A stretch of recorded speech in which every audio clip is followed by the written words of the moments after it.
Hi dear students, welcome to IAC and today's our topic is TS SI Grand Test number 6 reasoning part explanation. Problem number 57. Find the odd one out. ఉన్న వాటిలో భిన్నంగా ఉన్నదాన్ని గుర్తించండి అని అడిగాడు. మనకి 80, 25, 140, 45, 110, 35, 130 ఈ నెంబర్స్లో నుంచి మనకి భిన్నంగా ఉన్నదాన్ని గుర్తించాల్సి ఉంటుంది. కొంచెం జాగ్రత్తగా చూస్తే ఈ స్టార్టింగ్లో ఉన్నటువంటి 80 అనే నెంబర్కి ఒక కాన్స్టెంట్ నెంబర్ 5ని నేను సబ్ట్రాక్ట్ చేస్తున్నాను, 75 వస్తుంది. ఆ 75కి బై 3 వేస్తే 25 వస్తుంది, అవునా? అదేవిధంగా ఇక్కడ ఉన్నటువంటి ఫస్ట్ నెంబర్ 140కి ఒక కాన్స్టెంట్ నెంబర్ 5 తీసేస్తున్నాను, నాకు 135 వచ్చింది. దాన్ని బై 3 చేస్తే 3 4s are 12, 3 5s are 15, 45 వచ్చింది. సరిపోయిందా? అదే లాజిక్ ప్రకారం ఇక్కడ చూస్తే 110 minus 5, 105, 105 by 3, 3 3s are 9, 3 3 9 plus 15 అంటే 3 5 15. అదే లాజిక్ ప్రకారం ఇక్కడ 100కి 5 తగ్గిస్తే 95, 95కి బై 3 చేస్తే నాకేమన్నా 30 వస్తుందా? రాదుగా. 30 వస్తుందా? రాదుగా. సో అది డివిజన్ జరగదు. కాబట్టి answer is D, only is the right answer. Next 58. So missing characters. So ఇక్కడ ఇచ్చిన వాటిలో మిస్సింగ్ క్యారెక్టర్స్ ప్రకారంగా మనం ఈ క్వశ్చన్ మార్క్ ప్లేస్లో ఏమొస్తుందో చూసుకోవాలి. ఇక గుర్తుంచుకో, నువ్వు ఏమన్నా చెయ్యి, 17 9ని ఉపయోగించి 8 తీసురా. అంతేగాని ఇక్కడ 8 ఇక్కడ 8 ఇక్కడ 8 అంటే ఇసిరేయడమే బయటికి. అలా ఎప్పుడు కూడా చెప్పొద్దు, చెప్పకూడదు. ఓకేనా? సో నువ్వు ఇండిపెండెంట్గా ఏ ఫిగర్కి ఆ ఫిగర్ని నువ్వు చూసుకోవాలి. నువ్వు ఏమన్నా చెయ్యి, నాకు 17 9 నుంచి 8 ఎలా వచ్చిందో చూద్దాం. నువ్వు అడిషన్స్, సబ్ట్రాక్షన్స్, స్క్వేర్లు, క్యూబులు, sum of the digits, product of the digits, what not, నువ్వు ఏం చేసుకుంటావు చేసుకో. నేను ఏం చేసావని అడగను, నాకు ఆన్సర్ కావాలి. అదే లాజిక్ రిమైనింగ్ అన్నిటికీ కూడా అప్లై అవ్వాలి అనే విషయం మర్చిపోకూడదు. ఏమా? సో ఇప్పుడు ఒక్కసారి నేను ఇక్కడ కనిపించే 17 అండ్ 9 ఉపయోగించి 8 తీసుకురావాలి. ఎలా తీసుకొస్తానంటే ఇక్కడ 17 నేను క్యూబ్ రాసుకుందాం అనుకుంటున్నాను. 17 క్యూబ్ ఈజ్ ఈక్వల్ టు 4913. అలాగే 9 క్యూబ్ 729. ఒకసారి రెండింటిని యాడ్ చేస్తే మనకు వస్తుంది 5642. ఇక్కడ 5642 అనే ఈ నెంబర్లో some of the digits 5 + 6 11 + 4 15 16 17. So దీన్ని మళ్ళీ లక్కీ నెంబర్గా కన్వర్ట్ చేసుకుంటే 8. అదేవిధంగా ఇక్కడ 14 క్యూబ్ 2744. అలాగే 12 క్యూబ్ 1728. యాడ్ చేస్తే 4472. దాని యొక్క some of the digits add చేసి చూడమా, 8 16 17. 17 అంటే 1 + 7 8. అదేవిధంగా 8 క్యూబ్ 512, 4 క్యూబ్ 64. సమంతా యాడ్ చేస్తే 576. ఈ నెంబర్లోని అంకెల మొత్తాన్ని కూడుకుంటే 5 + 6 11 + 8 18. 18లో 1 + 8 9. కాబట్టి మన ఆన్సర్ బి. అంతే తప్ప ఇక్కడ 8 ఇక్కడ 8 కాబట్టి అది కూడా 8 అని ఆన్సర్ మాత్రం పెట్టకు. సో అలా చేయకూడదు. Answer is 9, B, second option. 59. 4 4 dash 28 64. అమ్మా ఈ నెంబర్స్ అన్నీ చూస్తుంటే నాకు అవి క్యూబ్ నెంబర్స్కి దగ్గరలో ఉన్నాయి అని నాకు అనిపిస్తుంది. ఎందుకంటే నాకు క్యూబ్ నెంబర్స్ తెలుసు కాబట్టి అవి క్యూబ్ నెంబర్స్కి దగ్గరలో ఉన్నాయని తెలుస్తుంది. 340ని మనం 343 - 3గా రాయొచ్చు. దీన్ని 216 - 2 అనొచ్చు. ఇది 125 - 1 రాయొచ్చు. దీన్ని 64 మైనస్ 0 రాయొచ్చు. దీన్ని 27 ప్లస్ 1 వచ్చు. ఇవన్నీ ఏవో క్యూబ్ నెంబర్స్‌కి దగ్గరలో ఉన్నాయని చెప్పి చెప్పుకున్నాం కదా! అవి రాసానమ్మా ఇక్కడ. ఇది 7 క్యూబ్ మైనస్ 3. ఇది 6 క్యూబ్ మైనస్ 2. ఇది 5 క్యూబ్ మైనస్ 1. ఇది 4 cube minus 0. 7, 6, 5, 4, 3 cube minus 3 minus 2 minus 1 minus 0 తర్వాత ప్లస్ 1 వచ్చింది చూడు. అంటే నెగెటివ్‌లో నుంచి మళ్ళీ ఆడు పాజిటివ్‌లోకి వెళ్తున్నాడు. తర్వాత 3 తర్వాత నాకు ఇక్కడ ముందుండాలి 2. 2 క్యూబ్ ప్లస్ 2. తర్వాత ఇక్కడ ఏముండాలి 1 క్యూబ్ ప్లస్ 3 ఉండాలి. 1 క్యూబ్ అంటే 1, 3. 1 ప్లస్ 3 ఎంత 4 సరిపోయిందమ్మా. అలాగా దానికి ముందే ఉండాలి 0 ప్లస్ 4. 0 క్యూబ్ అంటే 0నే ప్లస్ 4 అంటే 4ఏగా. ఆ 4 ఇక్కడ రాయడం జరిగింది. అంటే ఇది 2 క్యూబ్ 8. 8కి 2 యాడ్ చేస్తే వస్తుంది 10. So my answer is option A. First option. 60. అమ్మా 28 6859 7 డాష్ అన్నాడు.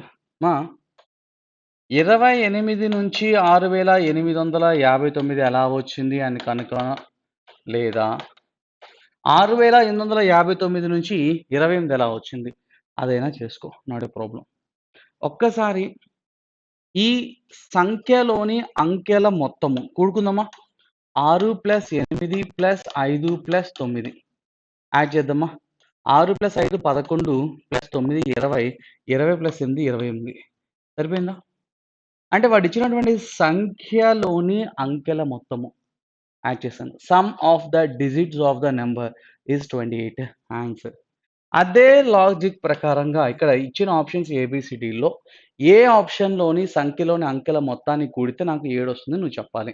సో మొత్తాన్ని యాడ్ చేస్తే 1 వస్తుంది కానీ 7 అయితే రాదు. తీసేస్తే అవతలై. మొత్తాన్ని యాడ్ చేస్తే 6, 7, 8 వస్తుంది కానీ 7 రాదు. తీసి పడి. 7 ప్లస్ 2 9. 9 ప్లస్ 9 18 వస్తుంది కానీ ఇది రాదు. పోనీ 1 ప్లస్ 8 తీసుకున్నా 9 వస్తుంది కానీ 7 రాదు. తీసేయి. తర్వాత సంఖ్యలోని అంకెల మొత్తము 1 ప్లస్ 2 ప్లస్ 3 ప్లస్ 1 5 6 7 సరిపోయింది. కాబట్టి answer is B second option. And ఇంకోటి ఇక్కడ చూసావా ఇందాక ప్రీవియస్ క్వశ్చన్‌లో సంఖ్యలోని అంకె మొత్తం చేసిన తర్వాత వచ్చిన దాన్ని మళ్ళీ యాడ్ చేశాడు. ఇప్పుడు అలా చేయట్లా. అర్థమవుతుందా. సో ఇంతవరకే చేసుకోవాలి. యాడ్ చేస్తే 7 రావాలి. So answer 1, 2, 3, 1 option B second option for 68. Next మా for 61 find the odd one out. భిన్నమైన దాన్ని గుర్తించండి. అమ్మా ఈ పర్టికులర్ ప్రాబ్లంకి నాకు చూడగానే కంటికోడు కనపడ్డది. Answer 981 except 981. 981 మినహా ఇక్కడ ఇచ్చిన మిగిలిన నెంబర్లు అన్నీ కూడా ప్రధాన సంఖ్యలే, prime numbers. Except 981 all are primes. మిగిలినవన్నీ కూడా ప్రధాన సంఖ్యలు. ఈ పర్టికులర్ క్వశ్చన్కి 2 ఆన్సర్స్ ఉన్నాయి. ఇది ఒక్కటే కాంపోజిట్, రిమైనింగ్ అన్ని కూడా ప్రైమ్ నెంబర్స్ ఎక్సెప్ట్ 981. ఎందుకంటే 9 ప్లస్ 1 10, 10 ప్లస్ 8 18. 18 అనేది 3తో డివైడ్ అయింది. సంఖ్యలోని అంకెల మొత్తం 3తో నిశ్శేషంగా భాగాహరింపబడితే ఇది 3తో డివైడ్ అయింది. ఇవేవి కూడా డివైడ్ కావమ్మా. దేంతో డివైడ్ కావు. అవన్నీ కూడా ప్రైమ్ నెంబర్స్ నాకు తెలుసు అవి. ఇది మాత్రం కాంపోజిట్ నెంబర్. కాబట్టి answer except 981 all the remaining are primes. దీనితో పాటుగా మరొక లాజిక్ కూడా ఉందమ్మా దీనికి. సో మరొక లాజిక్ ప్రకారం ఆలోచన చేస్తే మా ఒక్కసారి జాగ్రత్తగా చూడు. 853లో sum of the last 2 digits is equal to first డిజిట్‌కి సమానం. చూడుమా 5 ప్లస్ 3 8. 4 ప్లస్ 3 7. ఇక్కడ 8 ప్లస్ 1 9. ఆ దాని ప్రకారం తీసుకుంటే 5 ప్లస్ 1 6 అవ్వాలి కానీ 7 కాదుగా. కాబట్టి ఇది కూడా మన ఆన్సరే. నీకు ఆప్షన్‌లో మన వాళ్ళు ఏమిచ్చారో నాకు కూడా ఐడియా లేదు. నాకు తెలిసి ఫస్ట్ ఆప్షన్ ఏ ఇచ్చినట్టున్నారు. సో ఈ పర్టిక్యులర్ క్వశ్చన్‌కి 2 ఆన్సర్స్ ఉన్నాయి. ఒకటి ఆన్సర్ ఏ పెట్టినా కరెక్టే. 2 సి పెట్టినా కరెక్టే. So except C all are primes లేదా except A, all the remaining sum of the last two digits is equal to first digit. So సంఖ్యలోని చివరి రెండు అంకెల మొత్తము మొదటి అంకెకి సమానమైంది ఒక్క ఏలో తప్ప. సో దీనికి రెండు ఆన్సర్స్ నువ్వు ఏ పెట్టినా కరెక్టే, సి పెట్టినా కరెక్టే. రెండిట్లో ఏది పెట్టినా కరెక్టే, వాలిడే. 62. In some language, 12 into 9 is equal to 872. 3 into 4 is equal to 73. Then what is the value of 16 into 6 అంటున్నాడు. మా ఒక్కసారి 873 అనేది చాలా పెద్ద నెంబర్, అదేం పెద్ద చిన్న నెంబర్ కాదండి, పెద్ద నెంబర్ అది. వీటిని స్క్వయర్స్ చేస్తేనేమో 144 ప్లస్ 81 దగ్గర దగ్గర దాని దగ్గర దరిదాపులు కూడా రాదు అసలుకి. సో ఓ పని చేద్దాం. నాకు తెలుసు 9 క్యూబ్ అంటే 729. 9 క్యూబ్. అలాగే 12 స్క్వేర్ 144. ఒకసారి రెండు యాడ్ చేద్దామా. 9 + 4 13, 1 3 + 4 7 8 873 కరెక్ట్ సరిపోయింది చూడు. అంటే వాడు ఏం చేశాడమ్మా, మొదటి నెంబర్నేమో స్క్వేర్ చేశాడు, రెండవ నెంబర్నేమో క్యూబ్ చేశాడు, రెండవ నెంబర్ని క్యూబ్ చేశాడు. అలా చేసి వచ్చిన మొత్తాలని కూడాడు. వాడు ఇంటూ అంటే అర్థం ఇంటూ చేయమని కాదు అర్థం ఆడ. 12 స్క్వేర్ 144, 9 స్క్వేర్ 729, సమంత 873. సరిపోయిందా? అంటే logic a square plus B cube logic. ఇది సపోజ్ దీన్ని ఏ అంటే దీన్ని బి అంట అంతే.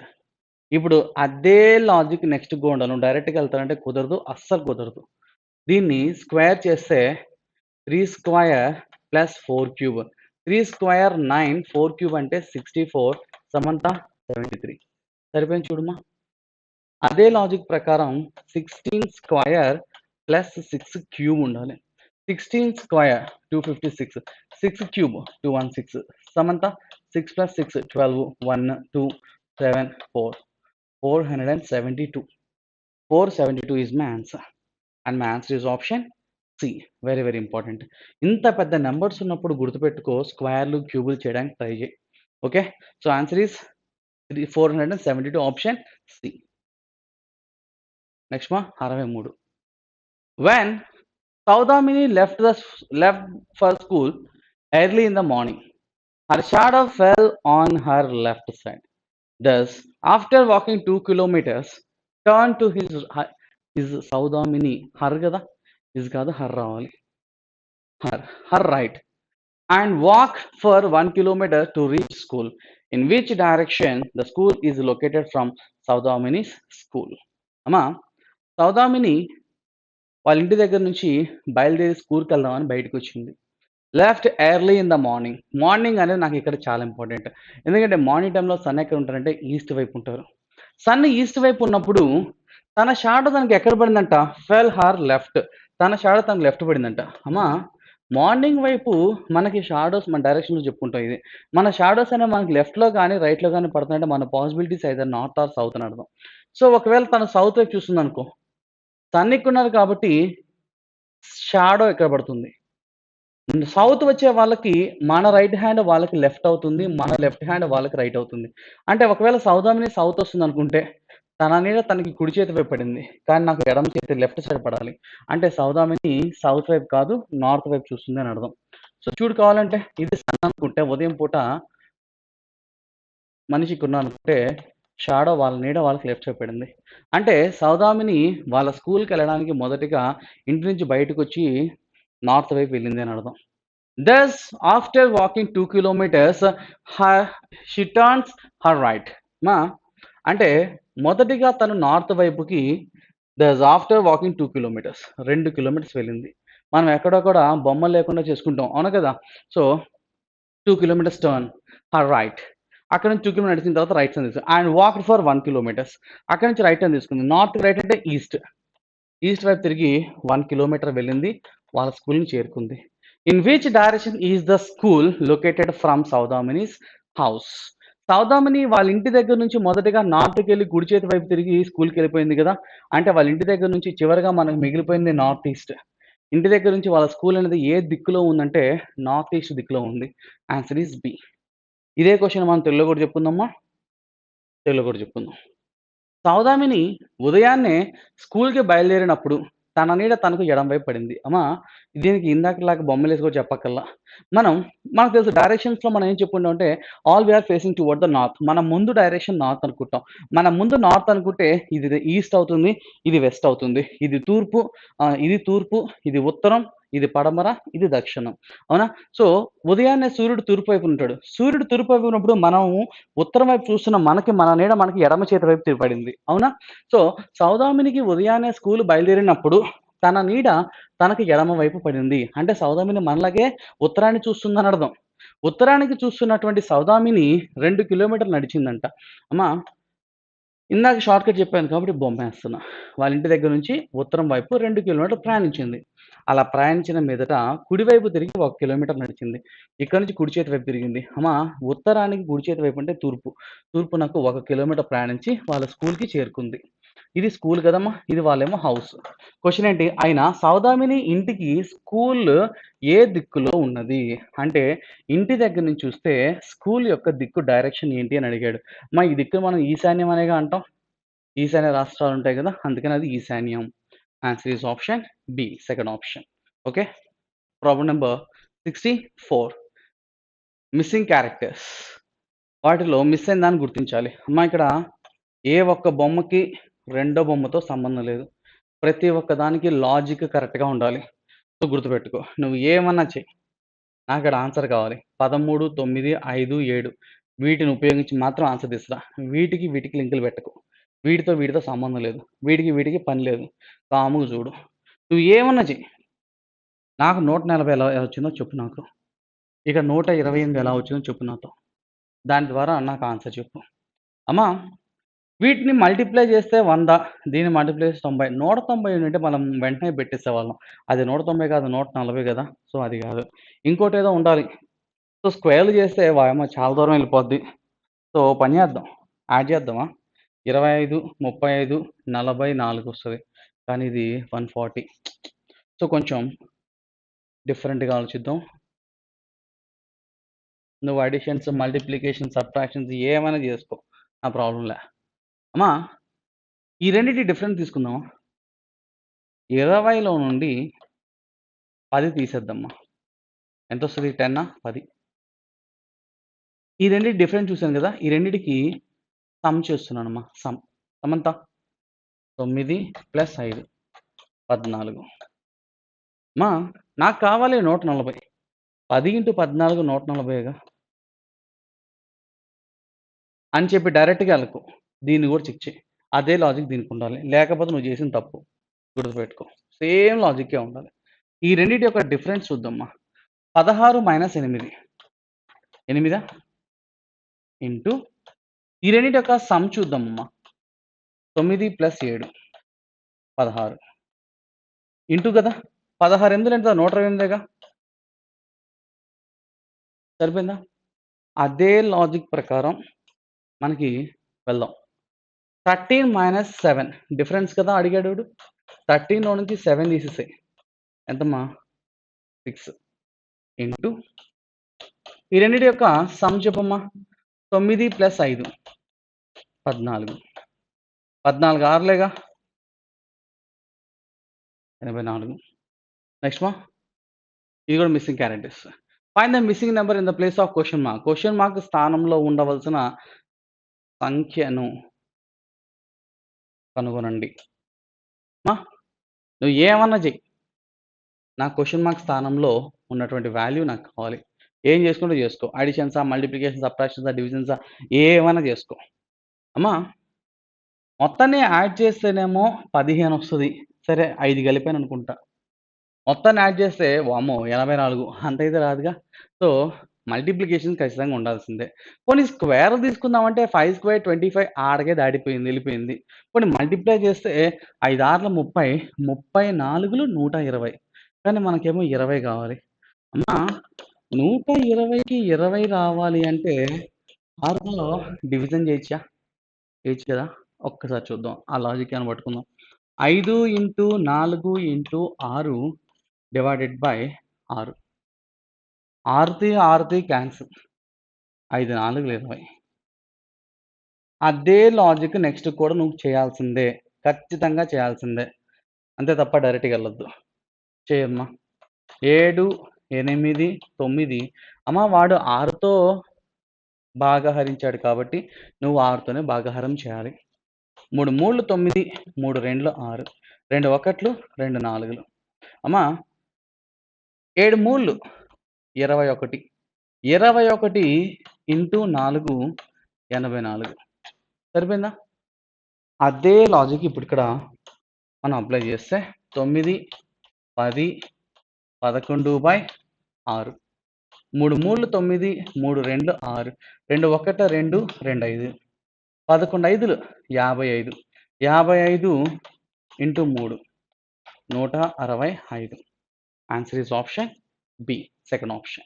Only is the right answer. Next one. Find the odd one out. భిన్నమైన దాన్ని గుర్తించండి. వాడు ఇచ్చినటువంటి 4 ఆప్షన్స్‌లో ఒకటి డిఫరెంట్‌గా బిహేవ్ చేస్తుంది. దాన్ని ఎవడో గుర్తించమంటున్నాడు. అమ్మా కొంచెం జాగ్రత్తగా చూస్తే దీనికి 2 ఆన్సర్స్ అమ్మా. ఒకటి 11 మినహా మిగిలినవన్నీ కాంపోజిట్ నంబర్స్ సంయుక్త సంఖ్యలు. ఒక ఆన్సర్ 11 అమ్మా. 11 మినహా మిగిలిన అన్నియు సంయుక్త సంఖ్యలు కాంపోజిట్ నెంబర్స్. సంయుక్త సంఖ్యలు కాంపోజిట్ నెంబర్స్. లేదా ఇదే క్వశ్చన్‌కి వేరొక చోట ఎక్కడన్నా మీకు ఉపయోగపడొచ్చు. చెప్తున్నాను చూడు. అమ్మా 4 అనేది 4 సార్లు రాసాడమ్మా. 4 అనే నంబర్ 4 సార్లు రాసాడు. 2 అనే నంబర్ 2 సార్లు రాసాడు. 6 అనే నంబర్ 4 సార్లు రాసాడు. మరి 1 అనే నంబర్‌ని ఒకసారి కదా రాయాలోడు. అటు 2 సార్లు రాసాడు. తప్పు కదా ఇది. సో సపోజ్ ఇప్పుడు 8 ఇచ్చాడు. 8 సార్లు రాయాలి. అదే దీని లాజిక్. అదే దాని లాజిక్. 3 అంటే 3 సార్లు రాయాలి. ఇది వెరీ ఇంపార్టెంట్ అమ్మా. గుర్తుపెట్టుకో. ఎప్పుడైనా ఉపయోగపడితే వాడుకో. Next. A baby was born on August 8th, 1978. The day is a Tuesday. Which day of week was the baby's birthday in 1986? 1978వ సంవత్సరం ఆగస్టు 8లో ఒక బేబీ పుడితే ఆ రోజు మంగళవారం అయితే 1986వ సంవత్సరంలో ఆ బేబీ బర్త్డే ఏ రోజు వస్తుందని అడిగాడు. అమ్మా కదా, ఒక శిశువు ఆగస్టు 8, 1978వ సంవత్సరంలో జన్మించింది. ఆ రోజు మంగళవారం అయితే 1986వ సంవత్సరంలో ఆ శిశువు పుట్టిన తేదీ ఏంటి? అమ్మా మనం ఏం చేయాలా? ఇక డేట్, మంత్ సేమ్. నాకు 1978 నుంచి 1986 వరకు ఉన్నటువంటి మధ్యలో నెంబర్ ఆఫ్ ఇయర్స్ చూడాలి. ఆ ఇయర్స్‌లో లీప్ ఇయర్ ఉన్నాయా? ఉంటే ఎన్నున్నాయి? అదిగో మనం చెక్ చేయాలి. మనం చెప్పుకున్నామా ప్రీవియస్‌గా ఒక సాధారణ సంవత్సరానికి 365 రోజులుంటాయి కాబట్టి విషమ దినాల సంఖ్య 1, ఆడ్ డేస్ 1. అదే లీప్ ఇయర్ తీసుకుంటే గనక 366 రోజులుంటాయి, odd days are 2. Okay. So, అది మనం చెప్పుకున్నాం. అవునా? 1978లో పుట్టిన బేబీ ఒక సంవత్సరం తర్వాత 1979కి వచ్చేస్తది. అంటే అదొక సాధారణ సంవత్సరం. 79 అనేది. తర్వాత 80.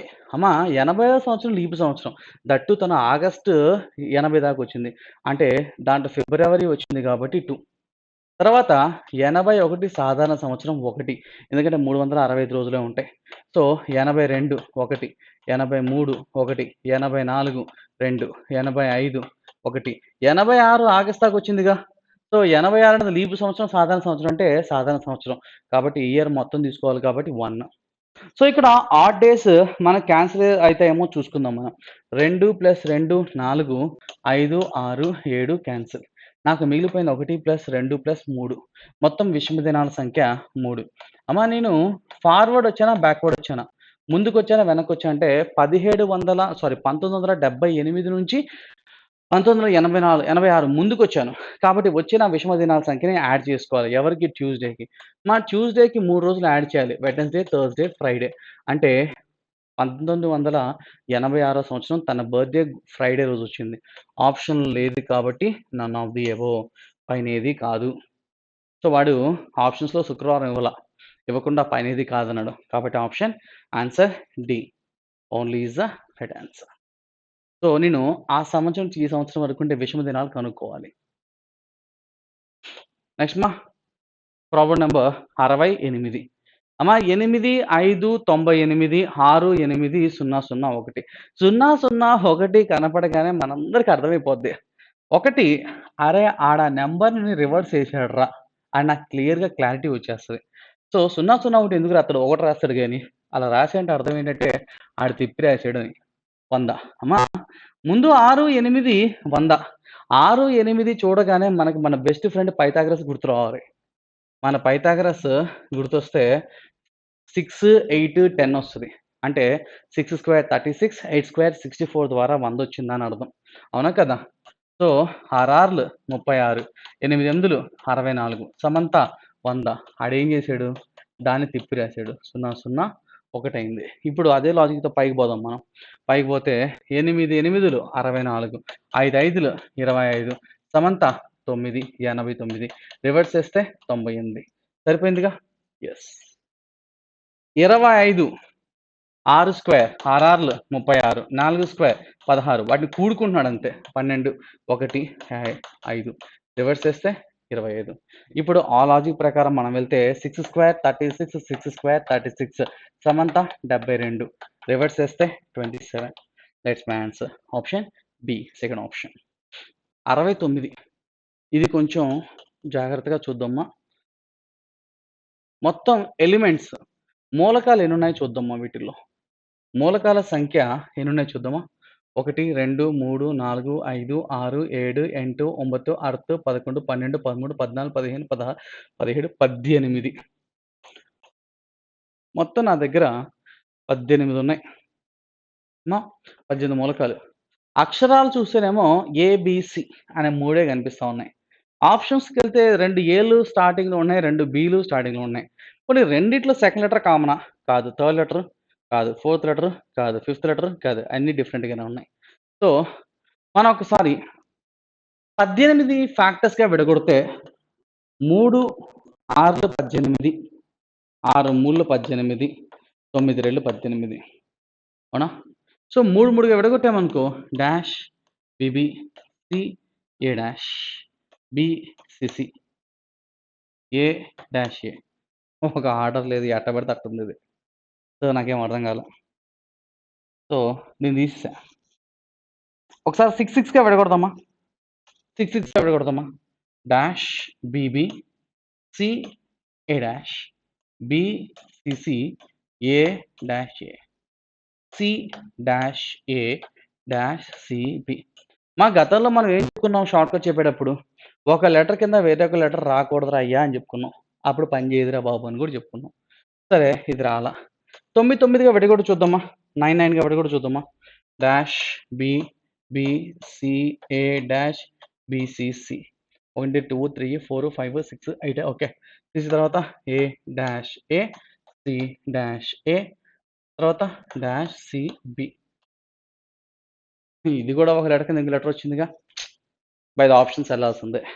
దానికంటే ముందు కొంచెం నువ్వు క్లియర్‌గా అబ్జర్వ్ చేస్తే బై ద ఆప్షన్స్ తర్వాత ఎళ్దాం గానీ 2 బీలు, 2 సీలు, 2 ఏలు రావచ్చుగా?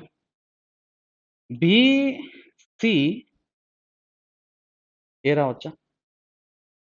సి, ఏ, బి రావచ్చా? ఏ, సి, బి రావచ్చా? ఏ, బి, సి రావచ్చా? A, B, C, B, C, A, C, A, B, A, B, C, C, A, B. ఇది ఆడి సీక్వెన్స్. ఆడు పెట్టుకున్న సీక్వెన్స్ ఇది. So, A, B B, C, A, C రాస్తున్నాను. B, C C, A, B, A, C, A, B, C, B. అది ఆడు పెట్టుకున్న logic. ఆర్ఆర్‌గా విడగొట్టుకొని వాడు ఏ, బి, సి తర్వాత B, C, A, B, C, A, C, A, B, A B C C A B అదే ఆడి sequence. So డాష్లు ఇప్పుడు ఏమేమి ఉన్నాయి చూడమ్మా, A C B A B ఉందో ఆప్షన్లో, ఉంటే మన ఆన్సర్, లేదంటే మళ్ళీ ఆప్షన్ పెట్టుకుంటూ వెళ్ళిపోవడమే. ఏసీబి ఏబి ఎక్కడ ఉంది? ACB AB option B, second option ఉంది. Answer is B. హాట్ B4C5D5, రాయ్ B959E5 పిన్. గుర్తుపెట్టుకో, ఇలాంటి క్వశ్చన్స్ ఎప్పుడు వచ్చినా సరే ఇప్పుడు చెప్పబోయే లాజిక్ నువ్వు చాలా జాగ్రత్తగా గుర్తుపెట్టుకోవాలి, మర్చిపోవద్దు. ఓకే అమ్మా, నాకు తెలుసు హెచ్ అంటే 8, ఓ అంటే 15, టీ అంటే 20 కదా. బి అంటే 2, ఇది 4, 2 4లు 8, ఇదిగో 8. సి అంటే 3, ఇది 5, 5 3లు 15, ఇదిగో 15. డి అంటే ఇది 5 కదా, క్షమించాలి 5. డి అంటే 4, ఇది 5, 5 4 20. సరిపోయిందా? అదే లాజిక్ అక్కడ ఉందో లేదో చూడాలమ్మా. రాయ్ బి అంటే 2, ఇది 9, 9 2 18, 18వ అక్షరం ఆర్. సి అంటే 3, ఇది 5, 5 3ల 15, 15వ అక్షరం ఓ. ఈ అంటే 5, 5 5లు 25, 25 అక్షరం వై. సరిపోయిందా? అంటే ఇప్పుడు నాకు పిఐఎన్ పిన్ కావాలి అంటే నువ్వు ఏ రెండింటిని మల్టిప్లై చేయడం ద్వారా 16, పి ఫర్ 16 కదా, 16 వస్తుంది. బై ద ఆప్షన్స్ వెళ్ళాలి ఈ ప్రాబ్లమ్ని. పిఐఎన్ పిన్ 16 రావాలి, సెకండ్ దాన్ని మల్టిప్లై చేస్తే 9 రావాలి, ఇది 14 రావాలి. బై ద ఆప్షన్స్ వెళ్తే ఇది 2, ఇది 4, 2 4 8, నా 16 కావాలి, తీసి అవతలి. ఇది 4, ఇది 3, 4 3ల 12, నా 16 కావాలి, తీసి పక్కనే. ఇది 7, ఇది 5, 7 5లు 35, అమ్మా 35వ అక్షరం 26 తీసేయడం ద్వారా 11 వస్తుంది, నాకు 16 కావాలి, తీసి పక్కన పెట్టు. ఇది చూడుమా, 4 4లు 16 సరిపోయింది, 3 3లు 9 సరిపోయింది, 7 2లు 14 సరిపోయింది. ఆన్సర్ ఈస్ ఆప్షన్ ఏ. ఇది వెరీ వెరీ ఇంపార్టెంట్ అమ్మా. ఇలాంటి క్వశ్చన్ మరోసారి రాగానే నువ్వు వెంటనే టక్కన ఆన్సర్ చెప్పాలి. Problem number 71. Complete the series by finding the word that should be question mark in the following series. So ఆ సిరీస్లో వచ్చేటువంటి నెక్స్ట్ వచ్చేది ఎవరు చెప్పమంటాడు మా నిన్ను, జాగ్రత్త చూద్దాం. మా అన్నిట్లో స్టార్టింగ్ లెటర్ మాత్రమే తీసుకుంటున్నాను నేను, అన్నిట్లో స్టార్టింగ్ లెటర్ మాత్రమే తీసుకుంటున్నా. You dash oh M I. ఒక్క నిమిషం. యు అంటే 21, ఇది 15, 13 9. మా 13 9 అయిందంటే -4, 15 13 అయిందంటే -2. మా 4 3 నుంటే 2 1 అనుకునేవాడిని. 4 2 0 మైనస్లోకి వెళ్ళగా, సో 4 2 -4 -2 అనుకుంటున్నా. సేమ్ అదే లాజిక్ సీక్వెన్స్ అనుకుంటున్నా అంతే. 21 నుంచి 2 తీసేస్తే 19, 19వ అక్షరం ఎస్. ఎస్తో స్టార్ట్ అయిన ఆప్షన్స్ 2 ఉన్నాయి. ఒకటే ఉన్న ఆన్సర్ పెట్టకు, వెయిట్ చేయి, మిగతా మొత్తం చెక్ చేయి. 19 నుంచి 4 తీస్తే 15, 15వ అక్షరం ఓ. సరిపోయింది కాబట్టి సేఫ్. తర్వాత అన్నిట్లో రెండవ అక్షరం తీసుకున్నాం. రెండవ అక్షరం తీసుకుంటే పి డాష్ డి బి ఏ. జాగ్రత్త చూద్దామా, జాగ్రత్త చూద్దామా. ఏ అంటే 1 2 4 16. అమ్మాయి చూడగా మాకు ఏం గుర్తొస్తాయి? 1 డబల్ చేస్తే 2 అయిందయ్యా, 2 డబల్ చేస్తే 4 అయిందయ్యా, 4 డబల్ చేస్తే 8 అయ్యా, 8 డబల్ చేస్తే 16 అయ్యా. 8వ అక్షరం ఎవరమ్మా? హెచ్. ఎస్హెచ్ ఉందా? ఉంది. ఎస్హెచ్ ఉందా? లేదు. తీసేయి తీసేయి తీసేయి. ఆన్సర్ ఏ అని పెట్టే ముందు చివరిది కూడా చూడు, ఎందుకు అనవసరంగా మార్కులు పోగొట్టుకోవడం. చూద్దాం ఒకసారి ఏమ్మా, అన్నిట్లోనూ చివరి చూద్దామ్మా. చివరి అక్షరం hi dash P Q W. మా ఇది 23, ఇది 17, డిఫరెన్స్ ఎంత అంటే 6. ఇది 16, ఇది 17, 1 6 1 6 1. అమ్మా 9 1 కలిపితే 10, 10వ అక్షరం జే. 10కి 6 కలిపితే 16. సరిపోయిందా? కాబట్టి నాకు S H J. Okay, problem number 72. So ఇక్కడ మనకి as per the directions 2 words and 4 pairs of 2 words are given. క్రింద ఇవ్వబడిన ప్రశ్నలో 2 పదముల జత మరియు 2 పదముల 4 జతలు ఇవ్వబడ్డాయి. ప్రశ్నలో ఇవ్వబడిన పదమును ఉన్న సంబంధం లాంటి ఎనాలజీ ఇది. ఎనాలజీ సిమిలర్ ఉన్నవాడిని గుర్తించమంటున్నాడు అంతే. అమ్మా డ్రగ్గిస్ట్ ఫార్మసీలో పనిచేస్తాడు. డ్రగ్గిస్ట్ మందుల గురించి, ఔషధాల గురించి పరిశోధనలు చేస్తున్నవాడు కావచ్చు, లేదా దాని మీద పనిచేసేవాడు కావచ్చు, అలా అనమాట. వాళ్ళు ఎక్కడ ఉంటారంటే ఫార్మసీలో పనిచేస్తారు. అదేవిధంగా కార్పెంటర్ వుడ్లో పనిచేస్తాడా? కాదుగా. లైబ్రేషన్ క్యాటలాగా? కాదు. ఫిజిషియన్ పేషెంటా? పేషెంట్లోకి వెళ్ళి పనిచేయడుగా. చెఫ్ రెస్టారెంట్లో పనిచేస్తాడు. ఎస్.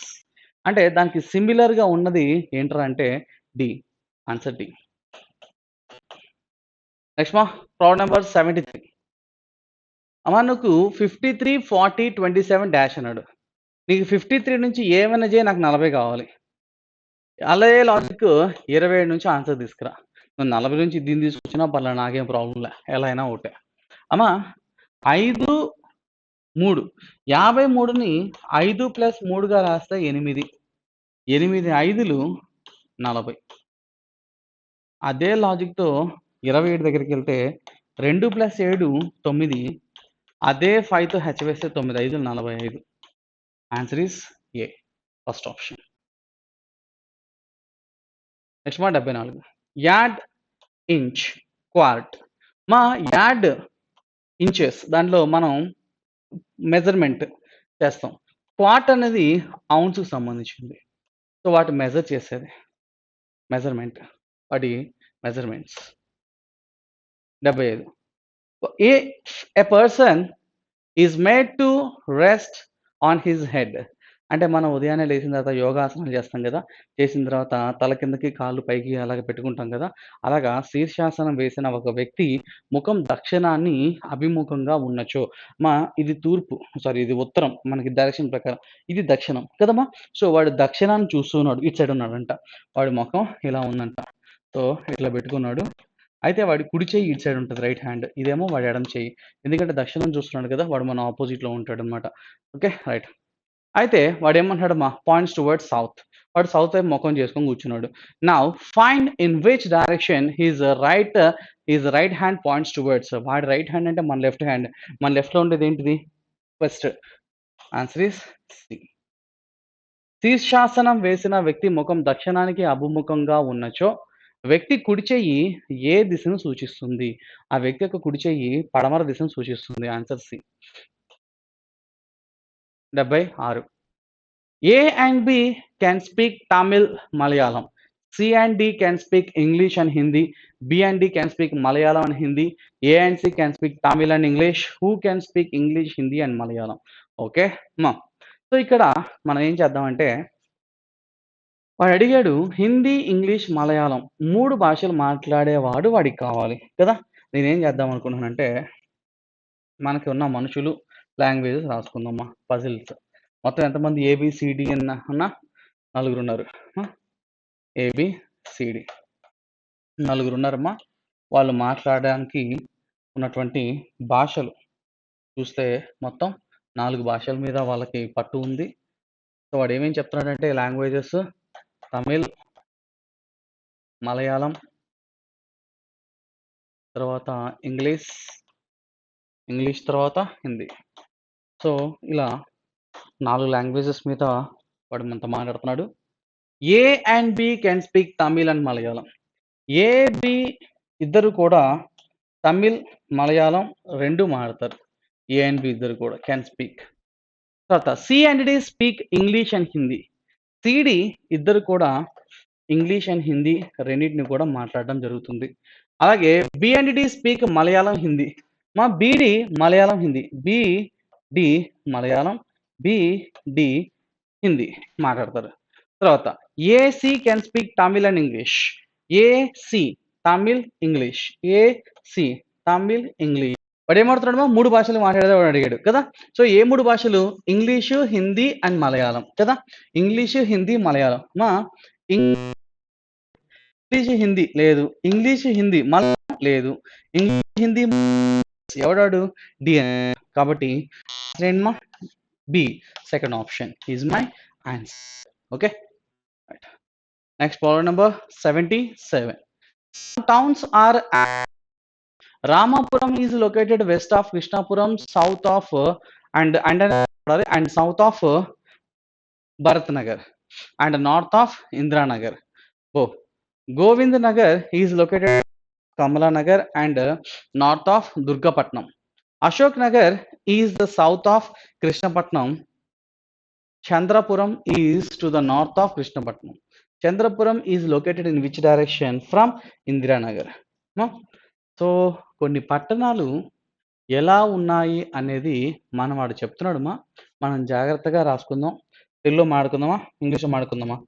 కదా రెండు చెప్పుకుందాం. మొదటిగా మనం ఇంగ్లీష్ గురించి మాట్లాడుకుంటే తర్వాత తెలుగు రెండు చెప్తానమ్మా, జాగ్రత్త విను. Some towns are as follows. Ramapuram is located west of Krishnapuram. మా రామాపురం వెస్ట్ ఆఫ్ కృష్ణాపురం. కృష్ణాపురంకి వెస్ట్ వైపులో రామాపురం ఉన్నది. తర్వాత Ramapuram is located west of Krishnapuram and south of Bhagyanagar. అంటే మళ్ళీ రామాపురమే సౌత్ ఆఫ్ భాగ్యనగర్. భాగ్యనగర్కి సౌత్ వైపులోనే ఉంది రామాపురం. భాగ్యనగర్కి సౌత్ వైపులో ఉంది. తర్వాత భరత్నగర్ అమ్మ, భాగ్యనగర్ కాదు, క్షమించాలి, భరత్నగర్. అది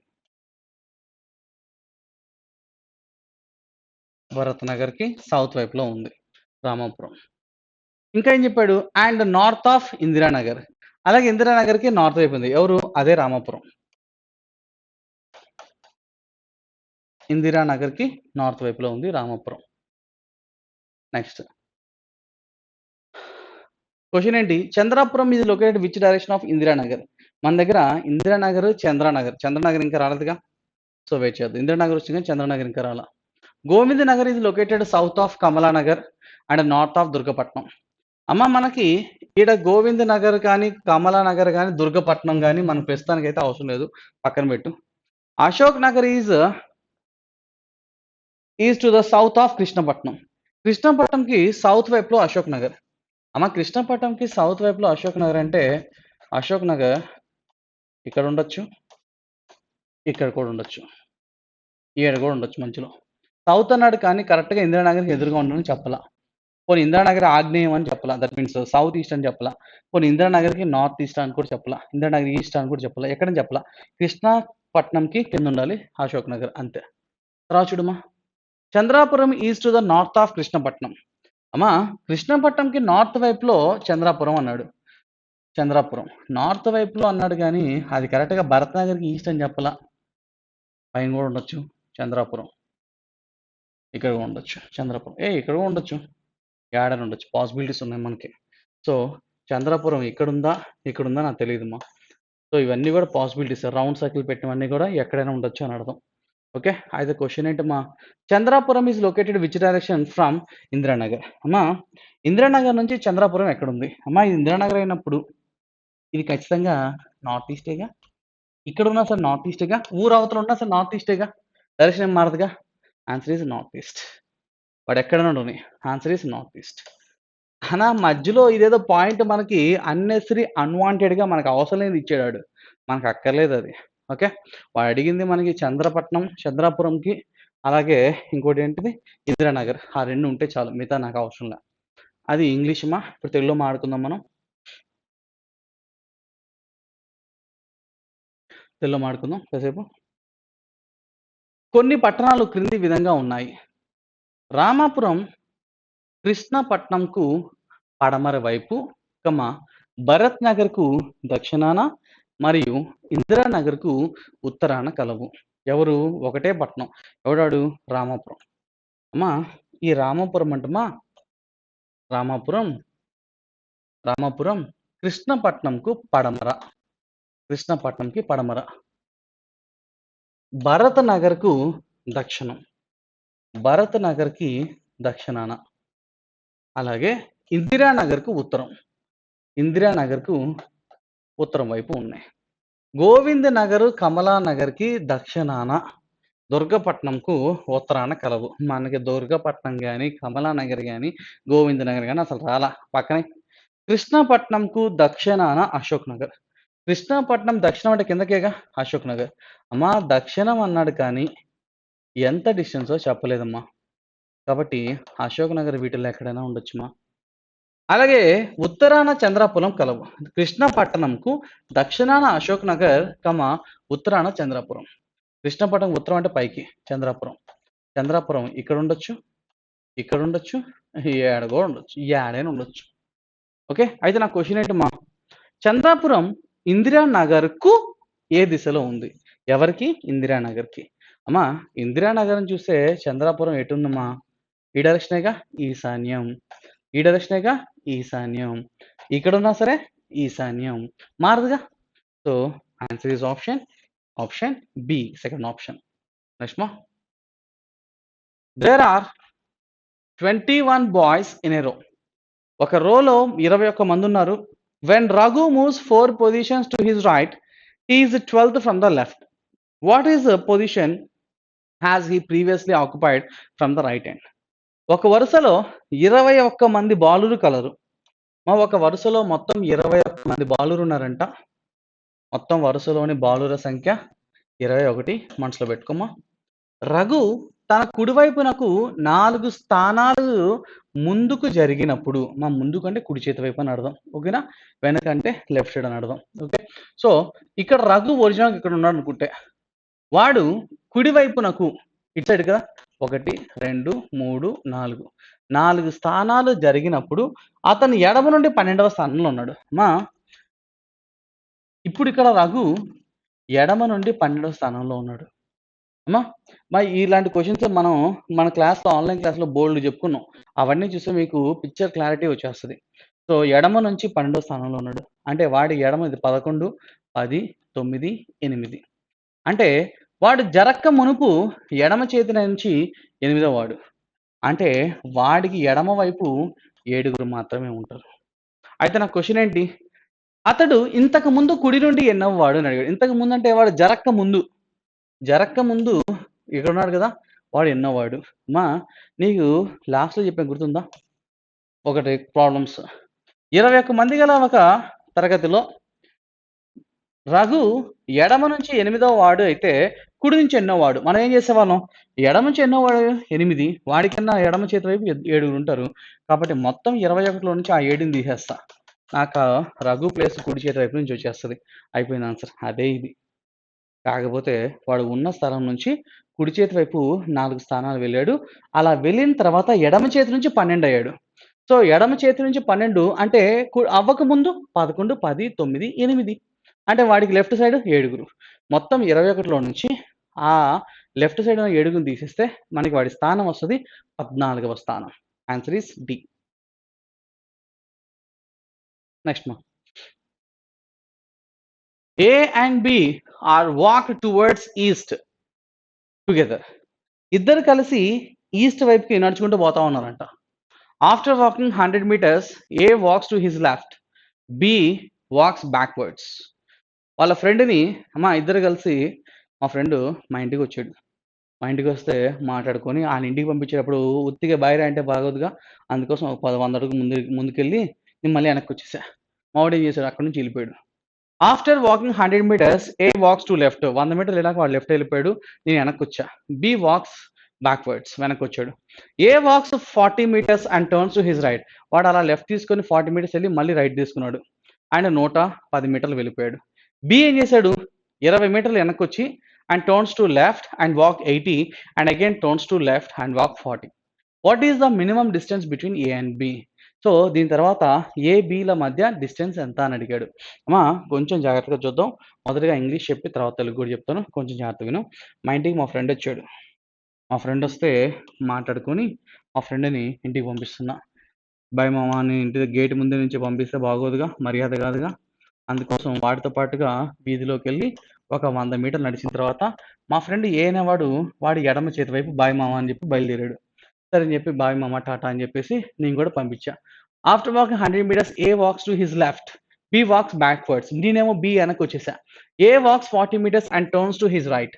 ఏ ఏం చేశారంటే ఇక్కడికి లెఫ్ట్ టర్న్ తీసుకున్న తర్వాత 40 మీటర్లు ప్రయాణించిన తర్వాత మళ్ళీ తనకి కుడి చేతి వైపు తిరిగాడంట. 40 మీటర్స్ ఇలాగా and turns to his right and walks 110 metres. ఇక్కడ నుంచి వెళ్ళిపోయి 110 మీటర్లు ప్రయాణించడం జరిగింది. ఎవరు? మా దోస్తు ఏగాడు. అలా వెళ్ళిపోయాడు 110 మీటర్లు. బి ఏం చేశాడు? ఇందాక బి వాక్స్ బ్యాక్వర్డ్ అన్నాడు. 100 మీటర్ల ఫ్రెండ్ పంపించి వెనక్కొచ్చాడుగా. B after walks 20 meters turn to his left. B ఏం చేశాడమ్మా?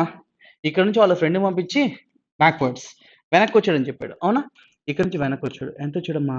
20 మీటర్లు వచ్చాడు. అవునా? ఇక్కడ నుంచి అంట వెనక్కి వచ్చి 20 మీటర్లు. ఇంటికి వెళ్ళకుండా మా అమ్మ ఏదో కోడిగుడ్డు తీసుకురమ్మంటే లెఫ్ట్ టర్న్ తీసుకున్నా. అక్కడ నుంచి ఇంటికి డైరెక్ట్గా వెళ్ళా నేను.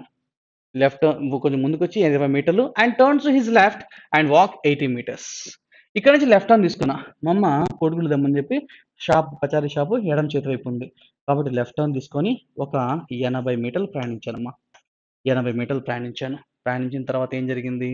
And again he turns to his left and walk 40. ఇక్కడ నుంచి మళ్ళీ లెఫ్ట్ టర్న్ తీసుకున్నా. షాప్కి వెళ్ళా, వాడి కోడిగుడ్డు లేవన్నాడు. సరే నీది కాకపోతే ఇంకోటి అని చెప్పి మళ్ళీ లెఫ్ట్ తీసుకున్నా. అమ్మ ఇది దక్షిణం లెఫ్ట్ అంటే తూర్పు వైపు 40 మీటర్లు వెళ్ళా. అమ్మ ఇది 20, 40 కాబట్టి మరి కొంచెం వెళ్ళా. 7 దాకా వెళ్ళి ఆగిపోయాను. అయితే నెక్స్ట్ ఏమంటున్నాడు చూడమ్మా. Turns to left. What is the minimum distance between A and B? ఏకి బికి మధ్య ఆ మినిమం డిస్టెన్స్ ఎంత? మా ఫ్రెండ్ ఏమో 7 ఉన్నాడు, నేనేమో 7 ఉన్నా. అయితే మా దోస్తుకి నాకు మధ్య ఆ డిస్టెన్స్ ఎంత ఉన్నాయి? మా మినిమం డిస్టెన్స్ అంటే షార్టెస్ట్ డిస్టెన్స్ చెప్పాలి అది, అవునా? రైట్. సో మనకి డైరెక్షన్స్లో పైథాగరస్ అన్న ఏం చెప్పేవాడు? బేస్ హైట్ 2 కావాలని చెప్పేవాడు, అవునా? అమ్మా ఇప్పుడు మనం జాగ్రత్తగా చూద్దాం. ఒక్క మాట చెప్పు. నెక్స్ట్ ఇది 40లో ఇది 20 పోతే ఇది 20, మొత్తం 110లో ఇది 20 కాబట్టి ఇది కూడా 20 అనుకుంటే 110 నుంచి 20 తీసేస్తే ఇది 90, అవునా? హారిజాంటల్ డిస్టెన్స్ ఇది 90 కాబట్టి ఇది కూడా 90ఏ, అవునా? వర్టికల్ డిస్టెన్స్ కావాలి కదమ్మా. వర్టికల్ డిస్టెన్స్లో మా దోస్తు గారు 40 వెళ్ళాడు, నేను కిందకు 80 వచ్చాను. 40 + 80 ఎంతమ్మా? 120. అంటే మనకి పైథాగరస్ ప్రకారం వర్టికల్ డిస్టెన్స్ నిలువు దూరము 120 మీటర్లు, అడ్డ దూరం ఏమో 90 మీటర్లు. So whenever we have base and height to find the diagonal or distance d is equal to square root of base square plus height square. మా పైథాగరస్ ప్రకారం 9, 12 కనపడగానే మనం ఏం పెట్టేస్తాం? 15 పైథాగరస్ ట్రేట్స్ చేస్తారనా. అలాంటిది మరి 90, 120 అంటే 150. That's my answer. అది ఎలా వచ్చిందనేది చూపించాలిగా, మరి గాల్లో చెప్తే బాగోదు కదమ్మా. Distance d is equal to square root. So ఇక్కడ 90 స్క్వేర్ ఉంటుంది, 81 ప్లస్ 12 స్క్వేర్ 144, 0 ఉంది కాబట్టి 2 0 పెట్టుకోవాలి. సో కూడుకుంటే మనకి 225,00. దీన్ని రూట్ చేస్తే ఎంతమ్మా? 15 0. అలా వచ్చింది పైథాగరస్ ప్రకారం. ఓకేనా అమ్మా? ఇది మనం తెలుగులో మాడుకుందాం, కాసేపు తెలుగులో మాడుకుందాం, దీన్నే తెలుగులో మాడుకుందాం. మా ఏ మరియు బిలు తూర్పునకు కలిసి నడుస్తున్నారు. 100 మీటర్లు నడిచిన తర్వాత ఏ ఎడమ వైపునకు, బి వెనుకకు తిరిగి నడిచాడు. మా ఫ్రెండ్ మా ఇంటికి వచ్చాడు. వాడు 100 మీటర్లు నేను వాడిని డ్రాప్ చేసి మళ్ళీ వెనక్కి వచ్చా. 100 మీటర్లు డ్రాప్ చేసి వెనక్కి వచ్చా. నేనేమో బిని వెనక్కి వచ్చేసా. తర్వాత మా ఫ్రెండ్ గాడు లెఫ్ట్ టర్న్ తీసుకొని 40 మీటర్లు వెళ్ళిపోయాడు. వెనక్కి వచ్చా. ఏ 40 మీటర్లు నడిచిన తర్వాత కుడివైపు తిరిగి 110 మీటర్లు నడిచాడు. ఇందాక ఇక్కడ వదిలిపెట్టినాక మా ఫ్రెండ్ లెఫ్ట్ టర్న్ తీసుకున్నాడు, ఆ తర్వాత 40 వెళ్ళాడు. అతను రైట్ టర్న్ తీసుకొని 110 వెళ్ళిపోయాడు. అయితే 110 వెళ్ళిపోయిన తర్వాత బి 20 మీటర్స్ నడిచిన తర్వాత బి వెనక్కి వచ్చాడుగా. వెనక్కి ఎంత వచ్చాడంట? 20 మీటర్లు వెనక్కి వచ్చాడు. అలా వచ్చిన తర్వాత ఎడమ తిరిగి 80 మీటర్లు వెళ్ళాడు. కోడిగుడ్డు కోసం లెఫ్ట్ హ్యాండ్ తీసుకున్నాడుగా, దక్షిణానికి 80 వెళ్ళా. వాడు షాప్లో లేవన్నాడు. అప్పుడు ఏం చేశా? నడిచి మరలా 80 మీటర్లు వెళ్ళి ఎడం చేతి వైపు 40 మీటర్లు తిరిగా. ఇక్కడ నుంచి ఎడం చేతి వైపు అంటే తూర్పు 40 మీటర్లు వెళ్ళి ఇక్కడ ఆగిపోయా. ఇప్పుడు వాడు క్వశ్చన్ ఏమి అడిగాడు మనల్ని? ఏబీల మధ్య కనిష్ట దూరం ఎంత అని అడిగాడు. ఈ డిస్టెన్స్ ఎంత అని అడిగాడు. ఇది తర్వాత నువ్వు విన్నదేగా, అవును కదా? సో ఆన్సర్ ఈస్ 150 మీటర్లు. 150 మీటర్లు. Answer is B, second option. Round number 80. మా 80 మరియు 81 ఇవి మనకి డేటా సఫిషియన్సీ సంబంధించిన ప్రశ్నలు. ఇక్కడ డేటా సఫిషియన్సీలో వాడికి ఆన్సర్ ఫస్ట్ ఆప్షన్ నుంచి వస్తదా? సెకండ్ ఆప్షన్ నుంచి వస్తదా? లేకపోతే రెండిటిని కలపడం ద్వారా వస్తదా? లేకపోతే రెండిటి నుంచి వస్తదా? రెండిటిని కలిపినా కూడా నాకు ఆన్సర్ రాదా? అని నువ్వు చెప్పాలి నాకు. క్వెషన్ చూద్దాం. What does ra mean in the code language? వాడిచ్చిన కోడ్ ప్రకారం రా అనే పదం అనేది ఏ వర్డ్ కోడు నువ్వు కనుక్కోమన్నాడు. ఎస్టీక్యూఎంఆర్ మీన్స్ రా మీన్స్ ఇదంట. అయితే వాడికి ఆర్ఏ రా కావాలి కదా. ఓన్లీ మొదటి స్టేట్మెంట్ మాత్రమే మనం అబ్జర్వ్ చేసుకుంటే వీటిల్లో మనకి రెండిట్లో కామన్గా ఉన్న codes ST ST QM QM అలాగే కామన్ కోడ్స్ లుక్ లుక్ తర్వాత అట్ క్యాన్సిల్. ఇక్కడ నాకు మిగిలిపోయింది రా, ఇక్కడ మిగిలిపోయింది మీ. అంటే ఆర్ఏ రా కోడ్ ఏంటి? మీ అని ఆన్సర్ నేను చెప్పానా చెప్పలేదా? చెప్పా. ఎప్పుడు చెప్పానమ్మా? కేవలం ఒకటవ స్టేట్మెంట్ని యూజ్ చేసుకొని చెప్పేశా. కాబట్టి కేవలం ఒకటి నుంచి నాకు ఆన్సర్ వస్తుంది. తర్వాత చూడమ్మా, కేవలం 2 చూద్దాం. కేవలం 2 మాత్రమే చూద్దాం. ఇప్పుడు వాడికి కావాల్సింది ఆర్ఏ రా కదా. ఈ రెండిట్లో కామన్గా కా టీవీ ఎన్ని లేదు, రా రా రా రా ఒక్కటే ఉంది. ఈ రెండులో కామన్గా మీ మాత్రమే ఉంది. సో అది ఇంకా వేరే లేదుగా. సో రా అనే ఆ 2 అక్షరాల కోడ్ మీ అండ్ ఆన్సర్ వచ్చిందా రాలేదా? వచ్చింది, సరిపోయింది. అంటే కేవలం 2 నుంచి నేను ఆన్సర్ చెప్పేశాను. 1 నుండి ఆన్సర్ చెప్పాను, 2 నుంచి కూడా ఆన్సర్ చెప్పేశాను. కాబట్టి నాకు ఆన్సర్ జాగ్రత్తగా చూడమ్మా. చాలామంది 1 నుంచి వచ్చింది 2 నుంచి వచ్చిందంటే బోత్ అనుకుంటున్నారు. కాదమ్మా, బోత్ అంటే రెండిటి కలపడం ద్వారా వస్తుందని అర్థం. ఇది వేరే. ఇక్కడ ఐదర్ ఆర్ అనే పదం వస్తుంది. నువ్వు రెగ్యులర్గా చేసేది వేరే, ఇది వేరే. ఇక్కడ సి ఆప్షన్ చూడు ఒకసారి జాగ్రత్తగా. If the data in either in statement 1 alone, అంటే సొంతగా స్టేట్మెంట్ 1 నుంచి కానీ లేదా స్టేట్మెంట్ 2 నుంచి కానీ ఎలోన్ సొంతగా ఆన్సర్ని రాబట్టగలిగితే అప్పుడు ఆన్సర్ సి పెట్టన్నాయి. అంతేగాని ఇంకోటి కాదు. ఇక్కడ ఐదర్ ఆర్ ఆప్షన్ సి. తర్వాత అమ్మా ఇదే మనకి తెలుగులో ఇవ్వడం జరిగిందమ్మా. తెలుగులో కూడా సేమ్ టు సేమే. కోడ్ భాషలో రా అంటే ఏమిటి అని అడుగుతున్నాడమ్మా. రా అనగా ఏంటి అని అడిగాడు కదా. కేవలం మొదటి స్టేట్మెంట్ మాత్రం నువ్వు క్లియర్గా జాగ్రత్తగా చూస్తే రెండిట్లో కామన్గా ఎస్టీ క్యూఎం కామన్గా ఉంది. లుక్ ఎట్ కామన్గా ఉంది. సో ఇప్పుడు అది కాకుండా ఇక్కడ మిగిలిపోయింది రా, ఇక్కడ మిగిలిపోయింది మీ. అంటే రా అనగా కోడ్ మీ. అంటే కేవలం 1 నుంచి ఆన్సర్ వచ్చేసింది. కేవలం 2 తీసుకుంటే ఈ రెండులో కామన్గా ఆర్ఏ తప్ప ఇంకా ఏవి కూడా లేవు. రెండులో కామన్గా మీ తప్ప ఏమీ లేవు. కాబట్టి ఆర్ఏ రా అనగా మీ ఆన్సర్ వచ్చిందా లేదా? వచ్చేసింది. కేవలం 2 నుంచి ఆన్సర్ వచ్చేసింది. 1 నుంచి ఆన్సర్ వచ్చింది, 2 నుంచి కూడా ఆన్సర్ వచ్చింది. కాబట్టి ఈ పర్టికులర్ క్వశ్చన్ ప్రకటన 1లోని సమాచారం మాత్రమే లేదా ప్రకటన 2లోని సమాచారం మాత్రమే సరిపోతుంది ప్రశ్నకు ఆన్సర్ చెప్పడానికి. కాబట్టి answer is option C. Next మా problem number 81. How is Sarita related to Rajesh? Sarita రాజేష్కి ఏమవుతుంది? Soni the cousin of Rajesh. Rajesh వాళ్ళ కజిన్ సోనీ. ఈజ్ అంటే మొదటి వ్యక్తి సోనీ గురించి. అంటే Soni is niece of Sarita. ఒక మాట, సరిత వాళ్ళ నీస్ సోనీ అంటే సరిత అనే అమ్మాయికి వాళ్ళ సిబ్లింగ్స్ ఉంటే ఆ సిబ్లింగ్కి కూతురు సోనీ. ఇది సరిత. తర్వాత Soni is the cousin of Rajesh. Soni cousin ఎవరికి? రాజేష్కి. ఒక కేసు ప్రకారం రాజేష్ వాళ్ళ అమ్మ సరిత అనుకుంటే సరిత వాళ్ళ సిబ్లింగ్కి బిడ్డ సోనీ. దాని ప్రకారం రాజేష్ సోనీ కజిన్స్ అవుతారు.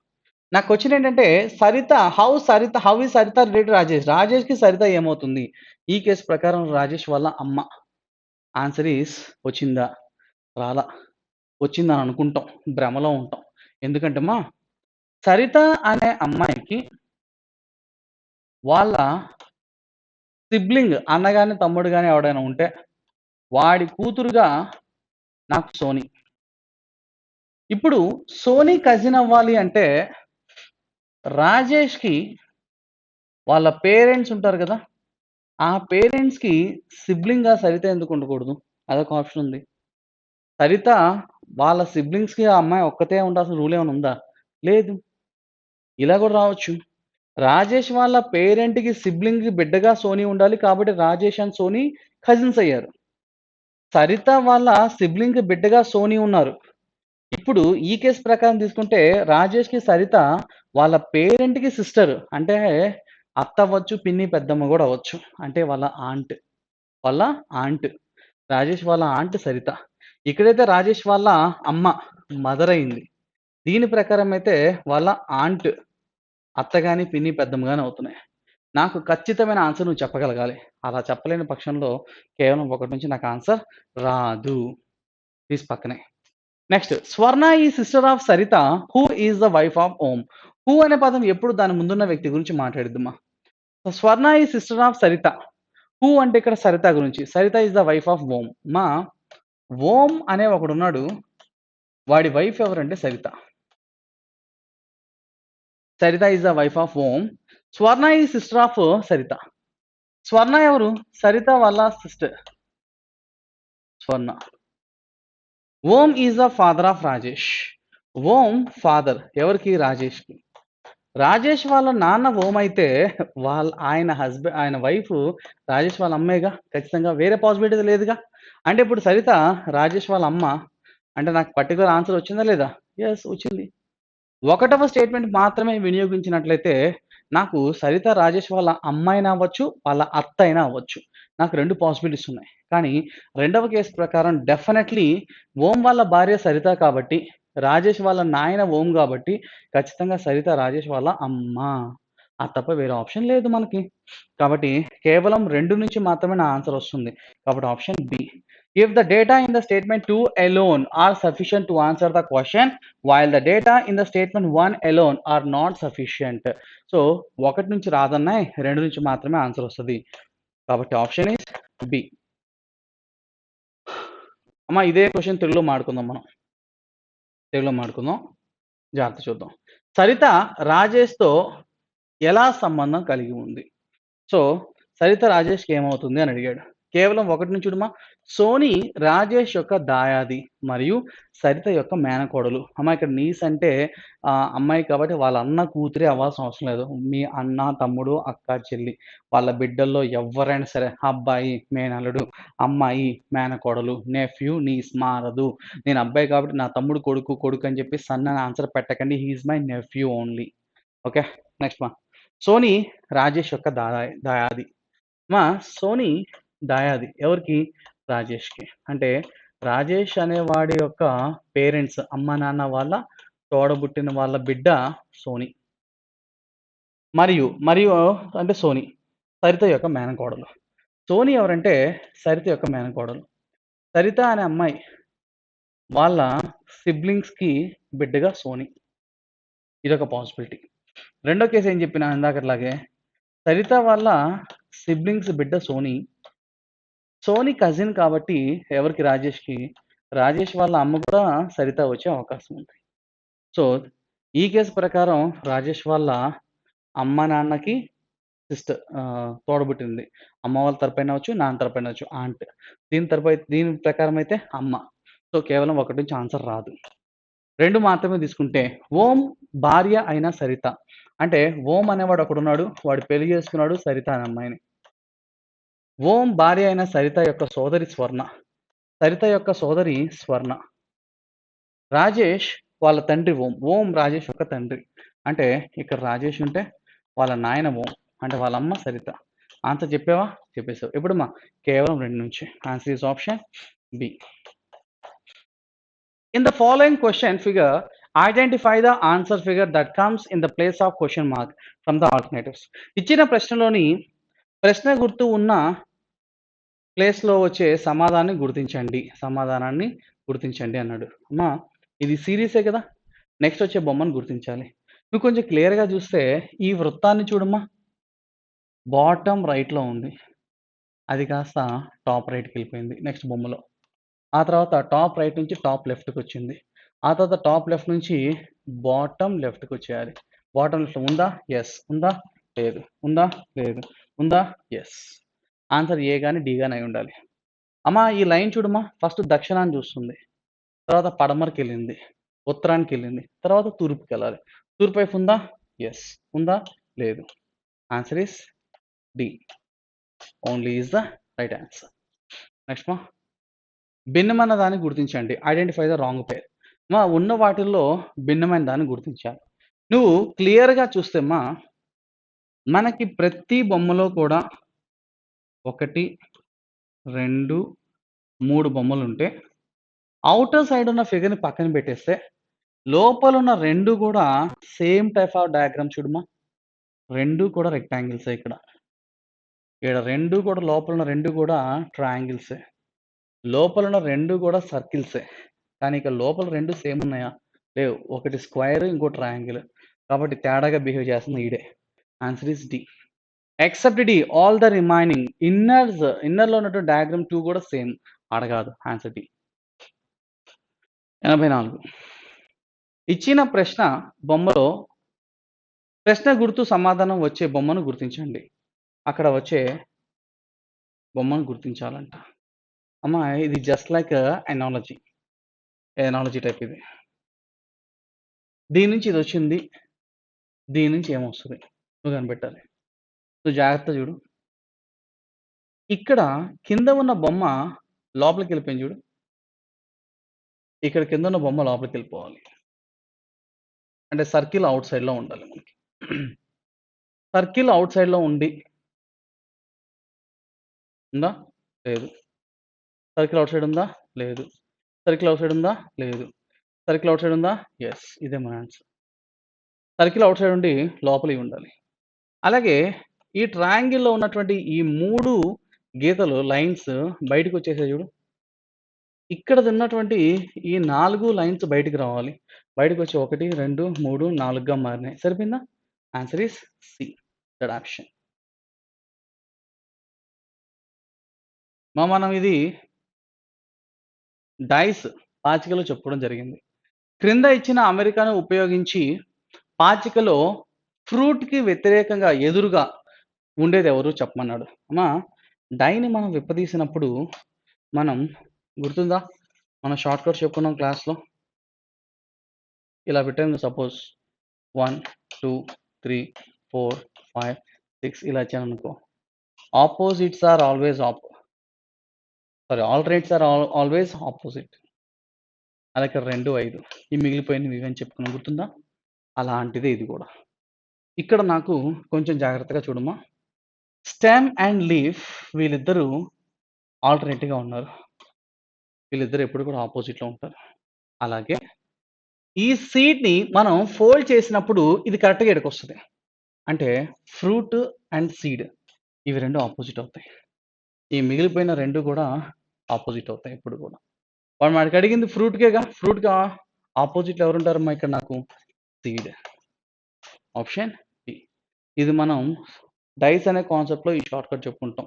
ఇవే కాదు ఇంకా చాలా బోల్డ్ ఉన్నాయి. అవన్నీ కూడా మనం చెప్పుకుంటాం వాటిల్లో. నెక్స్ట్ మా problem number 86. Identify the answer figure. ఇచ్చిన ప్రశ్న బొమ్మలను ఆధారంగా చేసుకొని సమాధాన బొమ్మను ప్రత్యామ్నాయాల నుండి కనుగొనుము. నెక్స్ట్ వచ్చేది ఎవరో చెప్పాలంట. కొంచెం శ్రద్ధగా వినమ్మా. నేను జాగ్రత్తగా చూస్తే ఆల్టర్‌నేటివ్‌గా ఇవి rhombus, square, rhombus, square, rhombus, square ఉండాలి. ఓహో! అన్ని స్క్వేర్సే ఉన్నాయి. అన్ని స్క్వేర్సే ఉన్నాయి. మా యారో చూడు. మొదటిగా మనకి ఈ డైరెక్షన్‌ని ఈశాన్యం గదా! South east. North east. ఈశాన్యంలో ఉండాల్సిన యారో నార్త్‌కొచ్చింది చూడు. ఉత్తరానికొచ్చింది. 45 డిగ్రీల కోణం అపసవ్య దిశలో. తర్వాత నార్త్‌లో ఉన్నది కాస్త ఇటు సైడ్ వచ్చేసింది చూడు. నార్త్ వెస్ట్‌కొచ్చింది. వాయువ్యానికి. ఆ తర్వాత పడమరకొచ్చింది చూడు.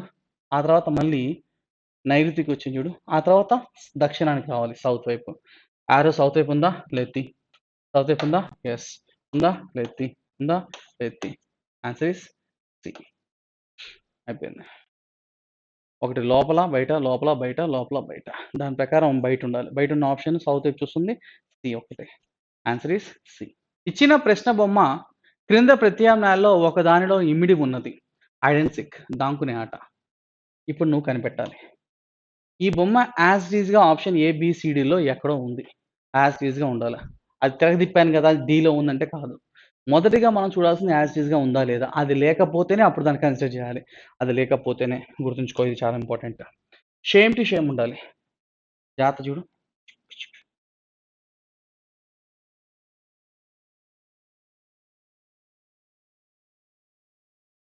చూడమ్మా. మనకి యాజ్ ఇట్ ఈస్‌గా ఉన్నప్పుడు దాన్ని కాదని చెప్పేసి దాన్ని మిర్రర్ ఇమేజ్ తీసుకుంటా అంటే కుదరదు. అయినా అసలు మిర్రర్ ఇమేజ్ కాదు ఫస్ట్ ఆఫ్ ఆల్. ఎందుకంటే నాకు ఇలా ఉండాలి. సారీ, ఇలా ఉండాలి. కానీ ఇది చూడు, స్ట్రెయిట్‌గా పర్పెండిక్యులర్ వచ్చింది. నా పర్పెండిక్యులర్ ఉండకూడదు. సో, అది ఇక్కడ నాకు కొంత 45 డిగ్రీస్ యాంగిల్‌ని మాత్రం మెయింటైన్ చేయాలి. ఇది 90 డిగ్రీస్ పర్పెండిక్యులర్. అది అస్సలు కానే కాదు.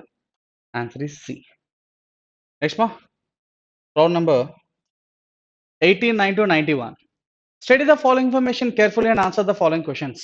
A to H are 8 employees of an organization working in 3 different departments: personal, administration, marketing, with not more than 3 of them in any discipline.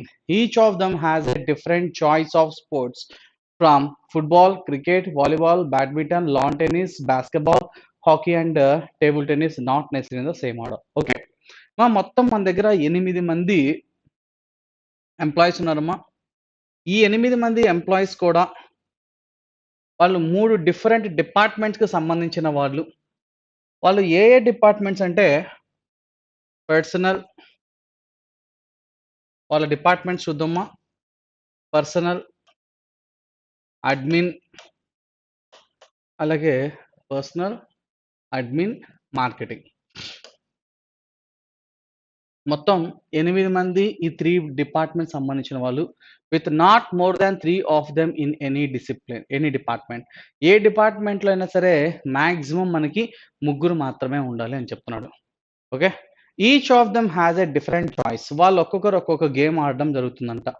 So, D మా ఫస్ట్ ఇంగ్లీష్ చెప్పి తర్వాత తెలుగు చెప్తానమ్మా. ఓకేనా. D works in administration and does not like either football or cricket. D అడ్మిన్‌లో ఉండాలి. మనకి maximum ఏ department అయినా ముగ్గురే ఉండాలి. అంతకన్నా ఎక్కువ ఉండకూడదని చెప్పాడు. D works in admin and does not like. D అనేవాడు ఏ స్పోర్ట్ ఆడకూడదంటే does not like either football or cricket. D అనేవాడు ఫుట్బాల్ని కానీ క్రికెట్ కానీ ఆడకూడదు. నేను హ్యాష్ అని పెట్టుకుంటానమ్మా, కాదు లేదు అని చెప్పడానికి. తర్వాత F works in personal with only A. ఇది చాలా ఇంపార్టెంట్ మాట. With only A. A F అనేవాడు పర్సనల్లో ఉండాలమ్మా, పర్సనల్లో ఉండాలి. విత్ ఓన్లీ ఏ అన్నాడు అంటే పర్సనల్లో వీళ్ళిద్దరు తప్ప ఇంకా ఎవరు ఉండకూడదు అని. F works in personal with only A. Who, ఇక్కడ హూ అనే పదం ఎవరి గురించి అంటే ఏ గురించి. హూ లైక్స్ టేబుల్ టెన్నిస్ అంటే ఏ అనేవాడు టేబుల్ టెన్నిస్ ఆడతాడు. ఇది E and H do not work in the same department as D. D లెక్కన E and H same department కాదు అంటున్నాడు. అంటే D తో పాటు E and H ఉండకూడదు. D ఉన్న చోట E and H ఉండకూడదు. ఇక్కడ కేవలం ఇద్దరే ఉండాలి. అంటే E and H ఇద్దరు మార్కెటింగ్‌లోనే ఉండాలి. E and H ఇద్దరు కూడా మార్కెటింగ్‌లోనే ఉండాలి. ఇక్కడ పర్సనల్ డిపార్ట్మెంట్‌లో కేవలం ఇద్దరంటే ఇద్దరే ఉండాలి. మనకున్న మొత్తం 8 మందిలో ఈడ కేవలం ఇద్దరే ఉండాలంటే మిగతా 6 ఖచ్చితంగా ముగ్గురు అడ్మిన్‌లో ఉండాల్సిందే. ఇంకొక ముగ్గురు మార్కెటింగ్‌లో ఉండాల్సిందే. ఎందుకంటే మాక్సిమం ముగ్గురు మాత్రమే ఒక డిపార్ట్మెంట్ ఉండగలరు. అంతకన్నా ఎక్కువ ఉండకూడదు. కాబట్టి 4 ఒకటే డిపార్ట్మెంట్‌లో ఉండకూడదు. మాక్సిమం ముగ్గురే కాబట్టి 3, 3, 6, 6 + 2 8 కీలకతం. So, C likes hockey and does not work in marketing. C hockey marketing కాదు. సి మార్కెటింగ్ కాదు. పర్సనల్‌లో అవకాశం లేదు. కాబట్టి అడ్మిన్‌లోగా C marketing. Sorry, C does not in marketing. ఇక్కడేమన్నాడమ్మా, C likes hockey. Okay, C likes hockey. Hockey కానీ marketing అయితే కాదని చెప్పాడు. కాబట్టి ఇక్కడే ఉండాలి. Next, G does not work in admin and does not like either cricket or badminton. అమ్మా G admin కాదు, జీ పర్సనల్ కుదరదు, అంటే జీ మార్కెటింగేగా. అలాగే జీ ఏమికి ఇష్టం లేదు అంటే G does not like cricket or badminton. G cricket కానీ బ్యాడ్మింటన్ కానీ ఇష్టం లేదు అంటున్నాడు. తర్వాత, one of those who works in admin like football. మా అడ్మినిస్ట్రేషన్లో ఉన్న ఒకడు ఎవడో తెలియదు కానీ ఫుట్బాల్ మాత్రం వాడు ఇష్టపడాలి. వాడు ఎవడో నాకు తెలియదు. అది డి. మా మొత్తం 8 మందిలో మనకి ఏ బి రాల. ఆ బిఏ ఎక్కడ వచ్చేది? బి సి డి ఈ ఎఫ్ జి హెచ్ అందరూ వచ్చారు. మిగిలిపోయిన బిఏ ఎక్కడ రావాలి? మిగిలిపోయిన వాడు అక్కడ వచ్చేస్తాడు. నెక్స్ట్ మా the one who likes volleyball works in personal. మా పర్సనల్లో ఉన్నదే ఇద్దరు, ఒక టీటీ ఇంకోటి వాలీ. టీటీ ఆడితే ఇటు వాలీ ఆడుతుంది, volleyball.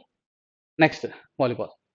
None of those who works in admin likes either badminton or lawn tennis. అడ్మిన్లో ఉన్న ఎవడు కూడా బ్యాడ్మింటన్ కానీ లాన్ టెన్నిస్ కానీ ఉండకూడదు. బ్యాడ్మింటన్ ఆర్ లాన్ టెన్నిస్ ఇక్కడ నాకు అడ్మిన్లో ఉండొద్దు, ఉండకూడదు. హ్యాష్. నెక్స్ట్ మా H does not like cricket. H cricket అంటే ఇష్టం లేదు. H does not like cricket. H cricket కాదు. మా కొంచెం జాగ్రత్తగా చూద్దాం. నాకు బ్యాడ్మింటన్ లాన్ టెన్నిస్ అడ్మిన్ కాదు, పర్సన్లో వచ్చే అవకాశం లేదు, అంటే ఖచ్చితంగా ఇక్కడే రావాలి బ్యాడ్మింటన్ లాన్ టెన్నిస్. జీ అనేవాడు బ్యాడ్మింటన్ కాదన్నాడు, అంటే బ్యాడ్మింటన్ వచ్చే అవకాశం వీళ్ళిద్దరికే ఉంది. అలాగే లాన్ టెన్నిస్ ముగ్గురులో ఎవరికైనా రావచ్చు. అమ్మా హెచ్ క్రికెట్ కాదు. అమ్మా జీ ఇంకా హెచ్ ఇద్దరు క్రికెట్ కాదు. జీహెచ్ ఇద్దరు క్రికెట్ కాకపోతే ఇక క్రికెట్ పెట్టచ్చా? ఇక్కడ పెట్టలేం. ఎందుకు? మనకి డి క్రికెట్ కాదు అన్నాడు, ఫుట్బాల్ కూడా కాదు. అమ్మ నాకు అడ్మినిస్ట్రేషన్లో ఉండే ఒకడు ఫుట్బాల్ ఆడాలి ఖచ్చితంగా. డి అనేవాడు ఫుట్బాల్ కాదు, క్రికెట్ కాదు, అంటే డి ఫుట్బాల్ కాకపోతే ఇంకా బిఏగా ఫుట్బాల్. అలాగే డి క్రికెట్ కూడా కాదు అన్నాడు, అంటే డి క్రికెట్ ఇక్కడ రాకపోతే ఇక్కడే ఉండాలిగా క్రికెట్. జీహెచ్ ఇద్దరు క్రికెట్ కాకపోతే ఈఏగా క్రికెట్, ఇక్కడ ఈ క్రికెట్ రావాలి. అలాగే జీ బ్యాడ్మింటన్ కాదు, మరి నాకు బ్యాడ్మింటన్ లాన్ టెన్నిస్ ఇక్కడ రాకూడదు, ఇక్కడ వచ్చే అవకాశం లేదు, అంటే ఇక్కడ రావాలి ఎవరు? Badminton lawn tennis. G badminton కాదు కాబట్టి హెచ్ అనేవాడు బ్యాడ్మింటన్, అంటే ఇక్కడ లాన్ టెన్నిస్.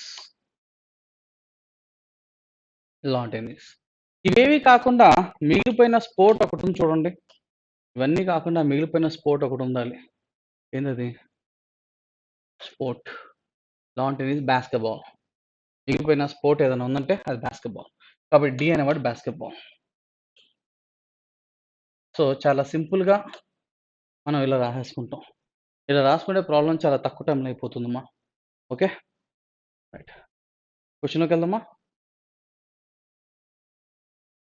క్వశ్చన్ నెక్స్ట్ పేజ్లో ఉందా? ఓకే అమ్మా, దీనే వాడు తెలుగులో కూడా ఇచ్చాడు. ఒకసారి మనం తెలుగులో కూడా రాసుకుందాం, నేర్చుకుందాం. చూడమ్మా, ఏ నుంచి హెచ్ వరకు ఉన్న 3 విభాగాలైన సిబ్బంది, పరిపాలన మరియు మార్కెటింగ్లో పనిచేసే ఒక సంస్థ యొక్క 8 మంది ఉద్యోగులు ఉన్నారంట. 3 విభాగాలు అయిన సిబ్బంది, మా సిబ్బంది అంటే ఇక్కడ పర్సనల్ అని అర్థం. పరిపాలన మరియు మార్కెటింగ్లో పనిచేసే 8 మంది ఉన్నారు. వీరిలో ఏ విభాగంలోనూ 3 కంటే ఎక్కువ మంది పనిచేయడానికి లేదు. అంటే ప్రతి విభాగంలో మ్యాక్సిమం ఉంటే 3 ఉండాలి, అంతకని ఎక్కువ మంది ఉండకూడదు. ఓకే, వారిలో ప్రతి ఒక్కరు ఫుట్బాల్, క్రికెట్, వాలీబాల్, బ్యాడ్మింటన్ వీటిలో ఏదో గేమ్ ఆడాలి, ఏదో ఒకటి ఉండాలి అంటున్నాడు. మా తర్వాత డి పరిపాలనా విభాగంలో పనిచేస్తాడంట. డి పరిపాలనా విభాగం రాసుకున్నామా? అడ్మిన్లో పరిపాలనా విభాగంలో డి. మరియు ఫుట్బాల్ లేదా క్రికెట్ని ఇష్టపడరు. డి అనేవాడు ఫుట్బాల్ కానీ క్రికెట్ని కానీ ఇష్టపడరు. తర్వాత సిబ్బంది విభాగం అంటే పర్సనల్ అని అర్థం. సిబ్బంది విభాగంలో పనిచేసే ఎఫ్ టేబుల్ టెన్నిస్ ఇష్టపడే ఏతో మాత్రమే కలిసి పని చేయవలను. అంటే పర్సనల్లో ఎఫ్ ఉండాలి, వాటితో పాటు ఏ మాత్రమే ఉండాలి అని అంటున్నాడు మా. తర్వాత ఈ అండ్ హెచ్లు డి పనిచేసిన విభాగంలో పని చేయలేదు. ఈహెచ్లు డితో పాటు ఉండకూడదు. డి ఆల్రెడీ ఇక్కడ ఉన్నాడు కాబట్టి ఈహెచ్ ఇక్కడ ఉంటారు. ఇక్కడ అవకాశం లేదు కాబట్టి. సో సి హాకీని ఇష్టపడతాడు.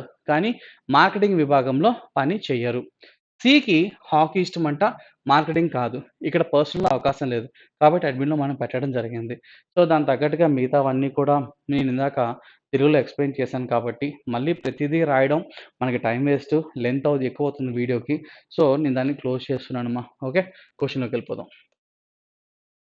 Problem number 88. 88 చూడు. Which of the following group of employees work in admin?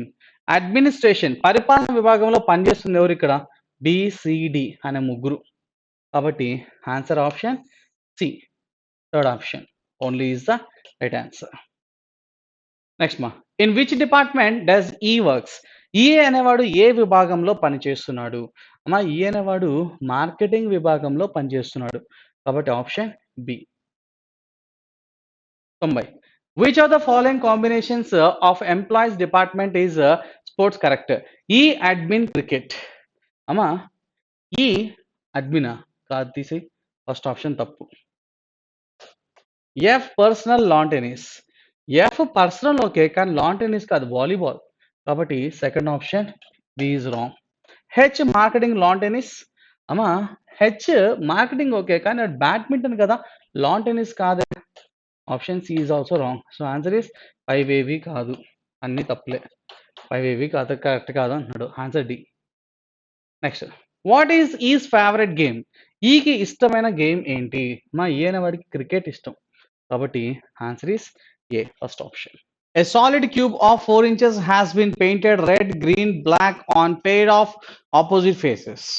It has been cut into 1 inches cube. How many cubes have painted to 3 faces? మనకి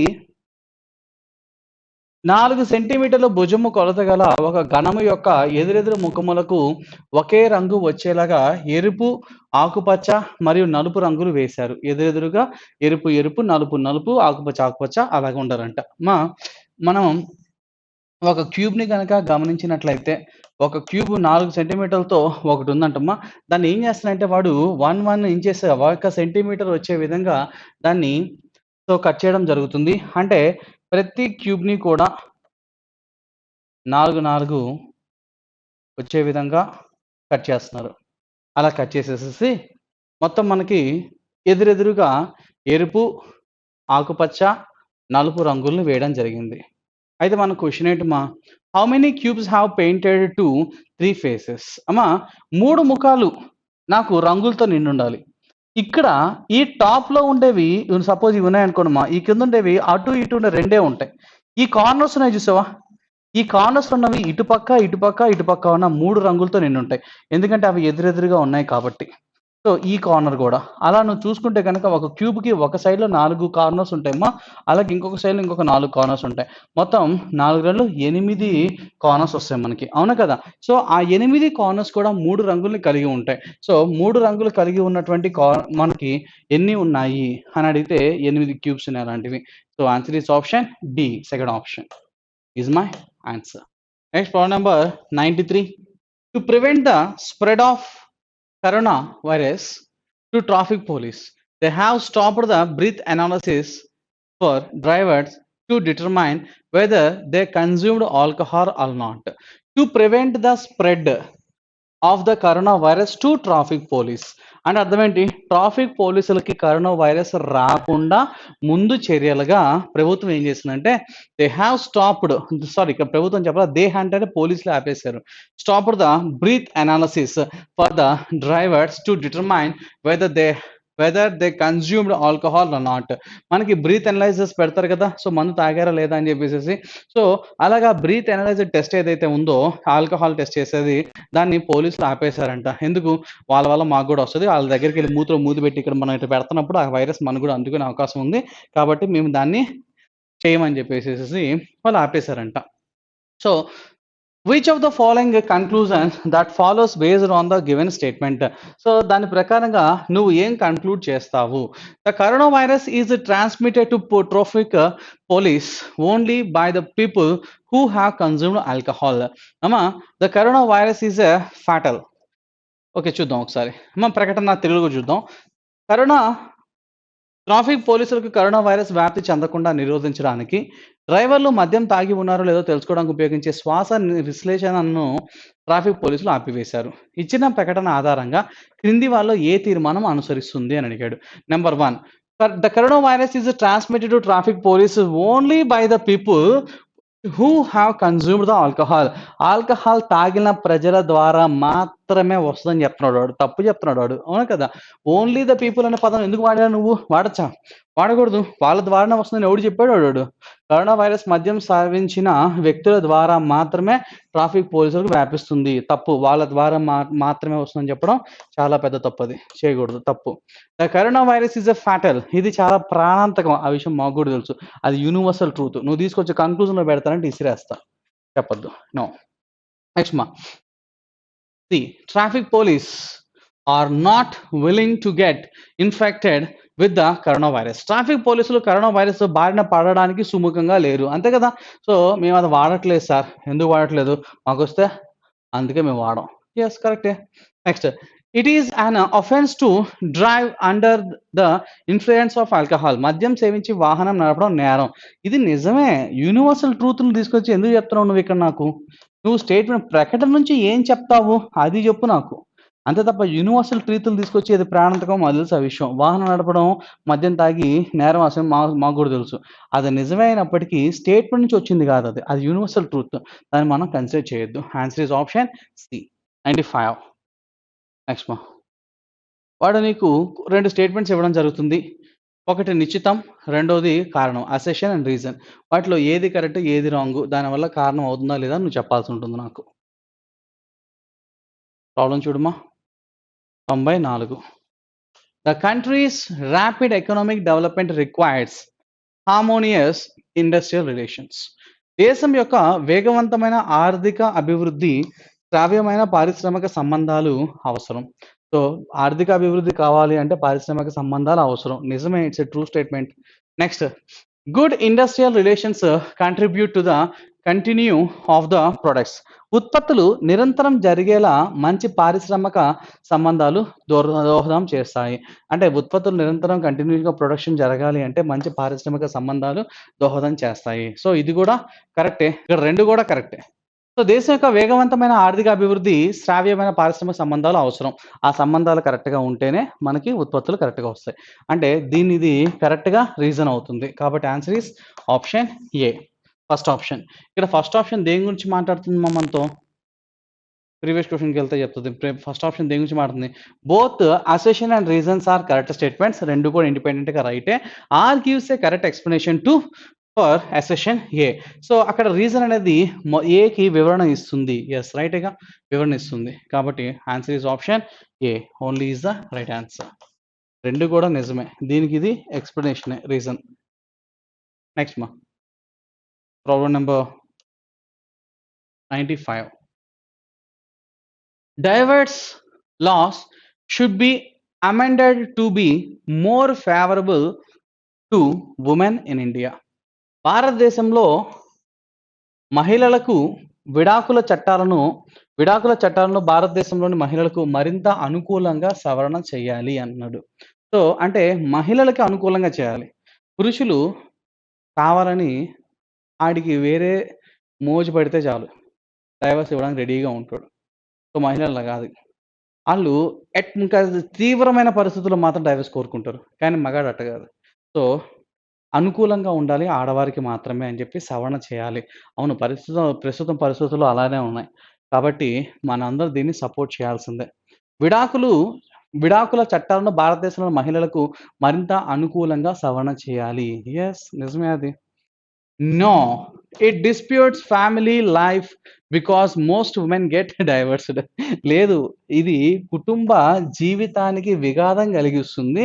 ఎందుకంటే ఎక్కువ మంది మహిళలు విడాకులు తీసుకుంటారు. మహిళలు మోస్ట్‌లీ ఎవడు విడాకులు తీసుకోవడానికి యాక్సెప్ట్ చేయరండి. ఇంకా లీస్ట్ కేస్‌లో ఇక తప్పదన్నప్పుడు తప్ప ప్రతి ఒక్కరు విడాకులు వాళ్ళకి అనుకూలంగా ఉందని చెప్పి వెళ్లి కావాలని విడాకులు తీసుకోరు ఎళ్లి. సో, సంబంధం లేదు. సో, ఇక్కడ ఏ మాత్రమే నిజం. బి అబద్ధం. తప్పు. సో మొదటిది రైట్ అయ్యి రెండో తప్పు అయితే option C. Assertion A is correct but reason R is not correct. రెండోది తప్పు, మొదటిది రైట్. ఆన్సర్ ఏం పెట్టమన్నాడమ్మా? సి పెట్టమన్నాడు. Answer is C. ఖచ్చితంగా ప్రతి చట్టాలు కూడా మహిళలకు అనుకూలంగా మాత్రమే ఉండాలి, పురుషుల కంటే కూడా. ఎందుకంటే 100లో ఒక అబ్బాయికి అన్యాయం జరిగితే 100లో 90 మందికి అమ్మాయిలకి అన్యాయం జరిగిద్ది. కాబట్టి మహిళలకు మాత్రమే చట్టాలు చాలా స్ట్రాంగ్‌గా పనిచేయాలి. మహిళలకి. వాళ్ళకి అనుకూలంగా ఉండాలి అనే దాన్ని మాత్రం మనం యాక్సెప్టెన్స్ ఇవ్వాలి. ఎక్కడో ఒక సిట్యుయేషన్స్ పురుషుల మీద వ్యతిరేకంగా జరిగాయని చెప్పేసి దాన్ని బేసిక్‌గా తీసుకొని పురుషులకు కూడా జరుగుతున్నాయి కదా అని చెప్పి కాంట్రోవర్సీస్ పెట్టకూడదు. సో, వుమెన్స్‌కే మనం సపోర్ట్ ఇవ్వాలి. Next 96. A to H are sitting at equal distances in a circle respectively. ఒక 8 మంది ఒక వృత్తాకారంలో సమాన దూరాల్లో కూర్చున్నారు. ఒక వృత్తాకార బల్ల ఉందమ్మా. ఆ బల్ల మీద ఒక 8 మంది సమాన దూరాలలో కూర్చొని ఆడుకుంటున్నారు games. If B faces east and D faces south అంటే అర్థం ఏంటి? డి అనేవాడు సౌత్‌ని చూస్తున్నాడు. అంటే వాడు నార్త్ వైపు ఉండి సౌత్‌ని చూస్తున్నాడు. ఎందుకంటే వృత్తాకార బల్లలో అందరూ గూడా వృత్తానికి, కేంద్రానికి అభిముఖంగా కూర్చొని పేకాట ఆడుకుంటున్నారండి. సో, ఆడుకుంటా డి అనేవాడేమో సౌత్ వైపు చూస్తున్నాడండి. అలాగే B faces east.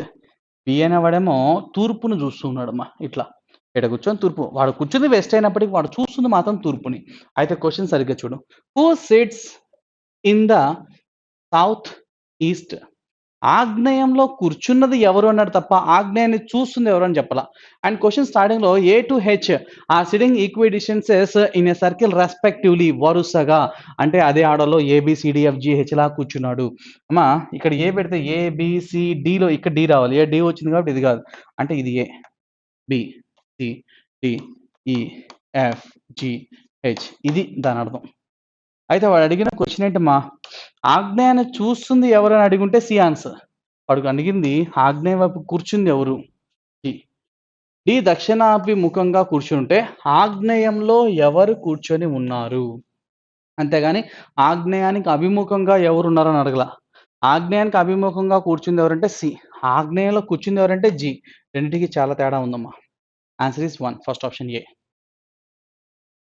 Next number సిరీస్‌లో 12, 20, 100 డాష్ 8900 డాష్ నెక్స్ట్ 88, 900 888, 900 నెక్స్ట్ వచ్చేది ఎవరు కదా?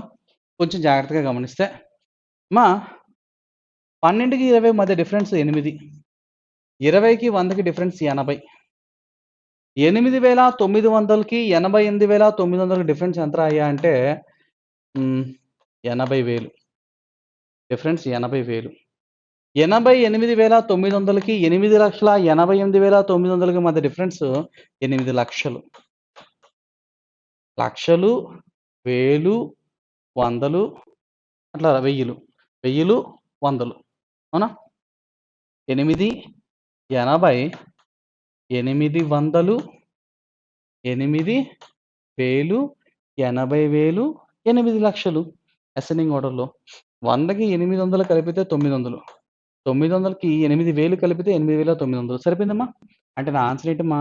900. Option B second option. Next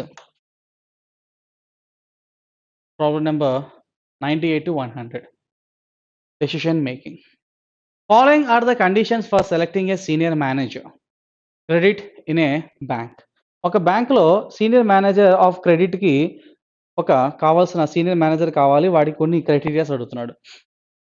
క్యాండిడేట్స్‌కి ఏమేం కావాలంటే ఒక 5 కండిషన్స్ ఇచ్చాడమ్మా. ఏమేం కావాలో అడుగుతున్నాడో చూద్దాం మనం. Condition number 1. Be a graduate in any discipline with అట్లీస్ట్ 60% ఆఫ్ మార్క్స్. అతను గ్రాడ్యుయేషన్ కంప్లీట్ చేసి ఉండాలి with 60% of marks. Have post qualification work experience of at least 10 years in the advanced section of a bank. అతని experience 10 సంవత్సరాలు ఉండాలమ్మా. అది కూడా advance in బ్యాంకుల్లో అడ్వాన్స్‌లో ఉండాలి. be at least 30 years and not more than 40 years as on 1st April 2010. అతని వయస్సు 30 at least కనీసం 30 ఉండాలి. అంటే 30 ఉన్నా పర్లేదు, 30 కన్నా ఎక్కువ ఉన్నా పర్లేదు. At more than not more దాన్ 40 కన్నా ఎక్కువ ఉండకూడదు. అంటే 40 ఉండొచ్చు, 40 కన్నా ఎక్కువ ఉండకూడదు. So as on 1st April 2010 age అనేది 30 నుంచి 40 సంవత్సరాల లోపు ఉండాలి. 40 సంవత్సరాల వరకు ఉండొచ్చు. యాజ్ ఆన్ 1st April 2010 2010 నాటికి వాళ్ళ వయస్సులు అలా ఉండాలి. Have secured at least 40% marks in group discussion. అమ్మా జీడీలో 40% మార్క్స్ వచ్చి ఉండాలి. And have secured at least 50% marks in interview. Interview జరుగుతుంది కదా, అందులో 50% మార్క్స్ రావాలి అట్లీస్ట్ కనీసం. సో ఎవరైతే పర్సన్ క్యాండిడేట్ ఈ 5 కండిషన్స్ని సాటిస్ఫై చేస్తారో డైరెక్ట్గా జాబ్ ఇచ్చి పంపించని చెప్పాడు. అందరికీ అన్నీ ఉండవుగా, సో కొందరు కొన్ని మిస్ అవుతాయి. In the case of candidate who satisfies all the condition except, ఎవరెవరికి ఏమి ఎక్సెప్షన్స్ ఇస్తున్నాడంటే 1 అబౌవ్, అంటే 1వ కండిషన్ లేకపోయినట్లయితే. మనకి ఒరిజినల్గా 1వ కండిషన్ గ్రాడ్యుయేషన్లో 60% గురించి మనతో డిస్కషన్ చేస్తుంది. గ్రాడ్యుయేషన్లో 60% కనుక అట్లీస్ట్ లేకపోతే, అంతకన్నా కనుక తక్కువ ఉన్నట్లయితే అప్పుడు ఏం చెప్తున్నాడు దానికి, but secured at least 50% in graduation and at least 60% in post graduation in any discipline. అసలు మనకి పోస్ట్ గ్రాడ్యుయేషన్ గురించి ఎక్కడా మాట్లాడాల. కానీ ఎప్పుడైతే నీకు గ్రాడ్యుయేషన్లో 60% కన్నా తక్కువ వస్తుందో వాడు అప్పుడు గ్రాడ్యుయేషన్ ఇంకా లీస్ట్ కేసులో 50% పెట్టాడు. అలాగే దాంతోపాటుగా post graduation any discipline what ever 60% కావాలి. ఇఫ్ ఇన్ ద కేస్ ఇటువంటి కేసు కనుక నాకు వచ్చినట్లయితే send him to refer to general manager of the advance. So దాన్ని మనం జనరల్ మేనేజర్కి రిఫర్ చేయాలి అని చెప్తున్నాడు మా. నెక్స్ట్ 2 అబోవ్ అన్నాడు. అంటే పైన ఇచ్చిన వాటిలో సెకండ్ కేసు దేని గురించి మాట్లాడుతుంది, వాడికి ఎక్స్పీరియన్స్ అనేది 10 years కావాలి అని చెప్పా అట్లీస్ట్. ఒకవేళ వాడికి 10 years ఎక్స్పీరియన్స్ లేదమ్మా, అంతకన్నా తక్కువ ఉంది, మరి అప్పుడు నేను ఏం చేయాలి, but has total post qualification work experience of అట్లీస్ట్ 7 years అవుట్ ఆఫ్ విచ్ అట్లీస్ట్ 3 years or manager of the credit in a bank. ఒకవేళ 10 years లేకపోతే కానీ కనీసం 7 years అయినా ఉండాలి. వాడి ఎక్స్పీరియన్స్ 10 years లేకపోతే బ్యాంకులో 7 years అయినా పనిచేసి ఉండాలి. ఆ 7 yearsలో ఒక 3 years మేనేజర్ ఆఫ్ ద క్రెడిట్గా పనిచేయాలి, 3 years ఏమో మేనేజర్గా పనిచేయాలి క్రెడిట్కి, ఇంకొక 4 years ఇంకెట్లయినా పని చేసుకొని మా సంబంధంలో. So in the case is refer to exclusive director. So దీన్ని మనం ఎక్స్క్లూజివ్ డైరెక్టర్కి రిఫర్ చేయాల్సి ఉంటుందమ్మా. ఓకేనా, ఇవి కండిషన్స్ అమ్మా, ఇవి సబ్ కండిషన్స్, షరతులు ఉపషరతులు. ఓకే, సో గుర్తుంచుకో మన టార్గెట్ షరతులు మాత్రమే, ఉపషరతులు కాదు. షరతులు మొత్తం కంప్లీట్ అయిపోవాలి, వాటిలో రైట్ ఆర్ రాంగ్గా నువ్వు పెట్టగలగాలి, ఆ తర్వాతే ఉపషరతులకు వెళ్ళాలి. ఓకేనా మా, ఒకసారి తెలుగు కూడా చూద్దాం, వీటిల్లో వాడు ఏమేమి మాట్లాడాడో అవన్నీ మనం తెలుసుకుందాం. సో వాడు తెలుగు కూడా చూద్దాం ఒకసారి. ఒక బ్యాంకులో సీనియర్ మేనేజర్ క్రెడిట్ను ఎంచుకోవడానికి కింద షరతులు ఇవ్వబడినవి. కనీసం 60% మార్కులతో ఏదైనా విభాగంలో గ్రాడ్యుయేట్ అయి ఉండాలి. సో గ్రాడ్యుయేషన్ డిగ్రీకి సంపాదించి ఉండాలి 60% మార్క్స్తో. బ్యాంక్ యొక్క అడ్వాన్స్ విభాగంలో కనీసం 10 ఏళ్ల పోస్ట్ క్వాలిఫికేషన్ పని అనుభవం ఉండాలి. సో బ్యాంక్ అడ్వాన్స్ డిపార్ట్మెంట్లో 10 సంవత్సరాల ఎక్స్పీరియన్స్ ఉండాలి. సో అతని వయసు 1 ఏప్రిల్ 2010 నాటికి 30 సంవత్సరాల నుండి కనీసం ఉండి 40 సంవత్సరాలు మించకూడదు అని చెప్పాడు. గ్రూప్ డిస్కషన్లో 40% మార్కులు రావాలి, ఇంటర్వ్యూలో 50% మార్కులు కావాలి. అన్ని షరతులు సంతృప్తి పరిచే అభ్యర్థి విషయంలో కొన్ని మినహాయింపులు ఇవ్వడం జరిగింది. కొందరికి కొన్ని ఉండవు కదా, అందుకని మినహాయింపులు ఇచ్చాడు. పైన 1 లేకున్నా మా 1 మనకి డిగ్రీ గురించి మాట్లాడాడు. గ్రాడ్యుయేషన్ 60% కావాలి అట్లీస్ట్, ఒకవేళ అది లేకపోతే కనీసం 50% మార్కులు కావాలి. అలాగే దాంతోపాటుగా ఏదైనా పోస్ట్ గ్రాడ్యుయేషన్లో కనీసం 60% మార్కులు సాధించి ఉండాలి. అలాంటి కేసును జనరల్ మేనేజర్కి రిఫర్ చేయాలి. రెండు లేకపోతే అమ్మ రెండోది ఏంది ఎక్స్పీరియన్స్ 10 సంవత్సరాలు కావాలి అట్లీస్ట్ అని చెప్పా. ఒకవేళ వాడికి ఎక్స్పీరియన్స్ 10 ఇయర్స్ లేకపోతే అప్పుడు 7 సంవత్సరాల పోస్ట్ క్వాలిఫికేషన్ పని అనుభవం ఉండి అందులో కనీసం 3 సంవత్సరాలు బ్యాంకులో మేనేజర్ క్రెడిట్‌గా అనుభవం సాధించి ఉండాలి. అలాంటి కేసును ఎగ్జిక్యూటివ్ డైరెక్టర్‌కి రిఫర్ చేయాలి అని చెప్తున్నానమ్మా. అయితే మనకిచ్చినటువంటి ఆప్షన్స్ ఏం పెట్టాలి? కేసును ఎగ్జిక్యూటివ్ డైరెక్టర్‌కి రిఫర్ చేస్తే ఏ అని, కేసును జనరల్ మేనేజర్‌కి ఇస్తే బి అని, డేటా అనడిక్వేట్ అయితే సి అయితే, అభ్యర్థిని ఎన్నుకోకపోతేనా 1 సెకండ్ మా అభ్యర్థిని ఎన్నుకోకపోతే డి అని రిజెక్ట్ చేస్తే. మా ఏ ఎప్పుడు ఎగ్జిక్యూటివ్ డైరెక్టర్. ఎగ్జిక్యూటివ్ డైరెక్టర్‌కి రిఫర్ చేసే పనైతే ఏ పెట్టమన్నాడు? General manager. జీఎంకి రెఫర్ చేయాలంటే బి పెట్టు. డేటా ఇన్‌సఫిషియెంట్ అంటే సి పెట్టు. ఆయన రిజెక్ట్ చేసే పనైతే డి పెట్టన్నాయి అని అయితే అంటున్నాడమ్మా. ఓకేనా? నెక్స్ట్ క్వెషన్‌లోకి వెళ్దామా? Question number 98.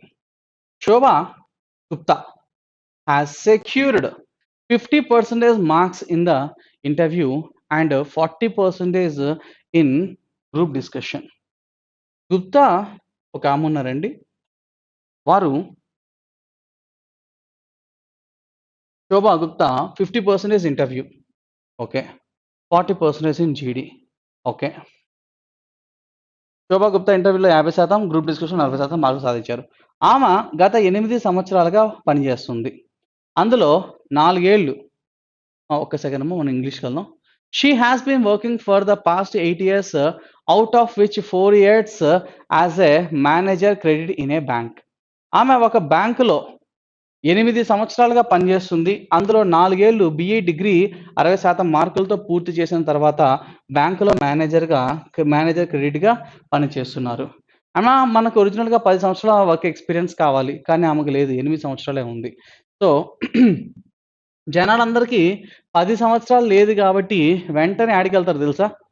సెకండ్ దానికెళ్ళిపోయి ఎక్స్‌పీరియన్స్ 7 ఇయర్స్‌లో 3 ఇయర్స్ మేనేజర్‌గా కావాలి. అమ్మాయికి ఎంతుంది? అమ్మాయికి ఎంతుంది? 4 ఇయర్స్ ఉంది మేనేజర్ ఆఫ్ ద క్రెడిట్‌గా. సో డైరెక్ట్‌గా ఆన్సర్ ఏం పెట్టేద్దాం అని ఎగ్జిక్యూటివ్ డైరెక్టర్ అని ఆన్సర్ ఏ పెట్టేస్తారు. కొంచెం ఆపుకోవాలి. ఆత్రం పడకూడదు. కొంచెం వెయిట్ చేయాలి. దీని మధ్యలో ఏదన్నా ఇవ్వగలను. ఇక్కడ ఏజ్ 29 ఏళ్ళు ఇస్తా.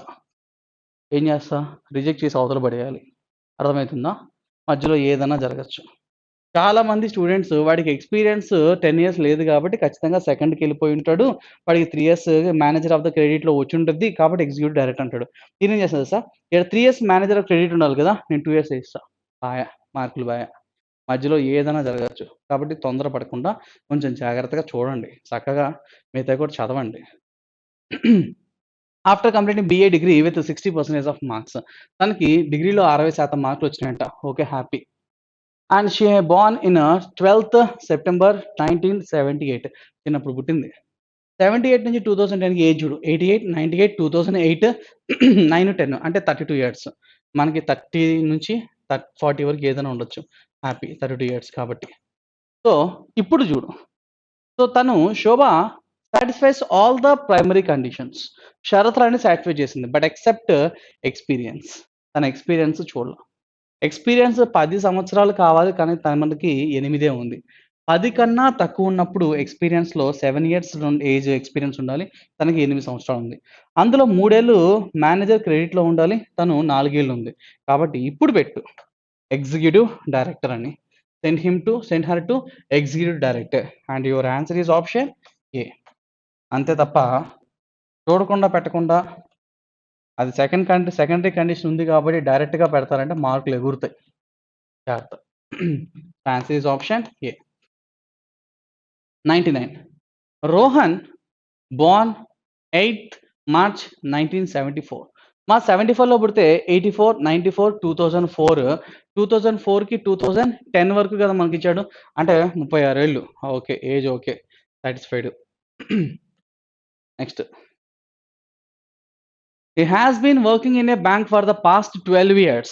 12 సంవత్సరాలుగా పనిచేస్తున్నాడంట. After completing his BCom degree with 70% of marks. Okay.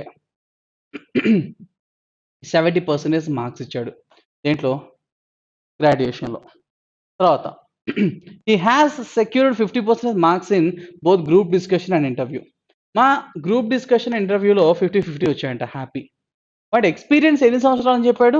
12 years. ఎందులో? మా బ్యాంకులో. మనకి బ్యాంక్ ఉంటే సరిపోద్దా? మరి బ్రాకెట్‌లో ఇన్ అడ్వాన్స్ అనే పదం ఉంది కదా! మరి అదేది? అడ్వాన్స్ అనే పదం ఏది?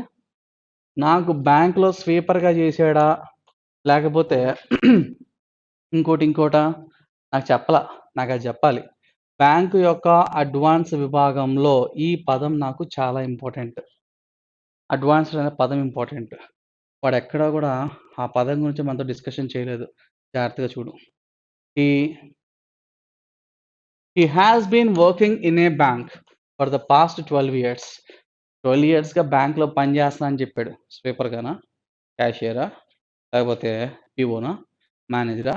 చెప్పాడా నీతో? చెప్పకుండా నువ్వెలా తీసుకుంటావు? నాకు బ్యాంక్‌లో పని చేయడం ముఖ్యం గాదు. అడ్వాన్స్డ్ డిపార్ట్‌మెంట్‌లో పనిచేయడం ముఖ్యం. ఆ మాట చెప్పాడా నాతో? చెప్పలా. ఆ మాట చెప్పలేదు కాబట్టి, బ్యాంక్‌లో ఎందులో పనిచేశాడో చెప్పలేదు కాబట్టి, డేటా ఇనాడిక్వేట్. డేటా సరిపోదు. Answer is C. Roll number 100. Prakash born on 4th August 1977. 87, 97, 2007 plus 33 years. He has 65% in post graduation. అసలు పోస్ట్ గ్రాడ్యుయేషన్ నేను ఎవడు అడిగాడు? Age okay. నేను గ్రాడ్యుయేషన్ అడిగా. పోస్ట్ గ్రాడ్యుయేషన్ నేను అడగల. సెకండరీ కండిషన్ తీసుకొచ్చి ఈడ పెట్టబాక. నాకు అనవసరమైన విషయాలు నేను పట్టించుకోను. పోస్ట్ గ్రాడ్యుయేషన్ గురించి వాడు ప్రైమరీ కండిషన్‌లో ఎక్కడా చెప్పలా. తీసి పక్కనే. దాని గురించి తర్వాత మాట్లాడుకుందాం. Post graduation and 58% in graduation.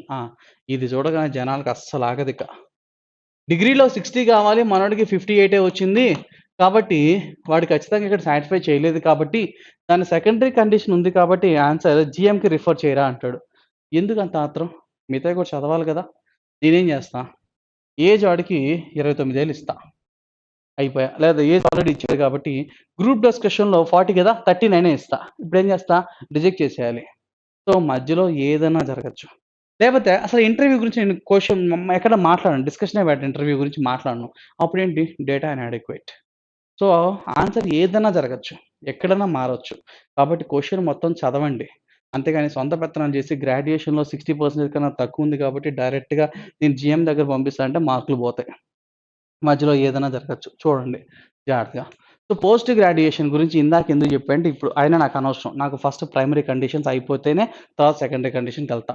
He has been working for the past 10 years in a advanced department of a bank after completing his post graduation.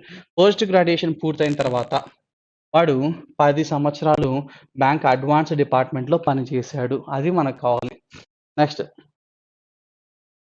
He has secured 45% marks in group discussion. అమ్మా group డిస్కషన్‌లో 45 మనకి 40 చాలు. Next and 50% in interview. Very good. అన్నీ satisfy అయినాయి. కానీ secondary condition satisfy చేయలేదు చూడు. ఏది సారీ ప్రైమరీ కండిషన్‌లోనే గ్రాడ్యుయేషన్ సాటిస్ఫై చేయలే. మ అట్‌లీస్ట్ 60% గ్రాడ్యుయేషన్ కావాలి. ఒకవేళ అంతకన్నా తక్కువ ఉంటే గ్రాడ్యుయేషన్‌లో కనీసం 50 కావాలి. గ్రాడ్యుయేషన్‌లో 58. పోస్ట్ గ్రాడ్యుయేషన్‌లో 60 కావాలి కనీసం. మనోడికి ఎంతొచ్చింది? 65 వచ్చింది. కాబట్టి వాడికి గ్రాడ్యుయేషన్ లేకపోయినా గ్రాడ్యుయేషన్‌లో 58 ఓకే. అప్పుడు పోస్ట్ గ్రాడ్యుయేషన్‌లో 65 వచ్చింది. కాబట్టి ఇప్పుడు పెట్టు. Send him to general manager అని. సో, మధ్యలో ఏదైనా జరగొచ్చమ్మా. గుర్తుపెట్టుకో. ప్రతిసారి మనకు కలిసొస్తుంది కదా! అని ఆన్సర్ పెడితే ఏదో టైంలో అడ్డంగా బుక్ అయితాం. Answer is B. So, 100th question answer is B.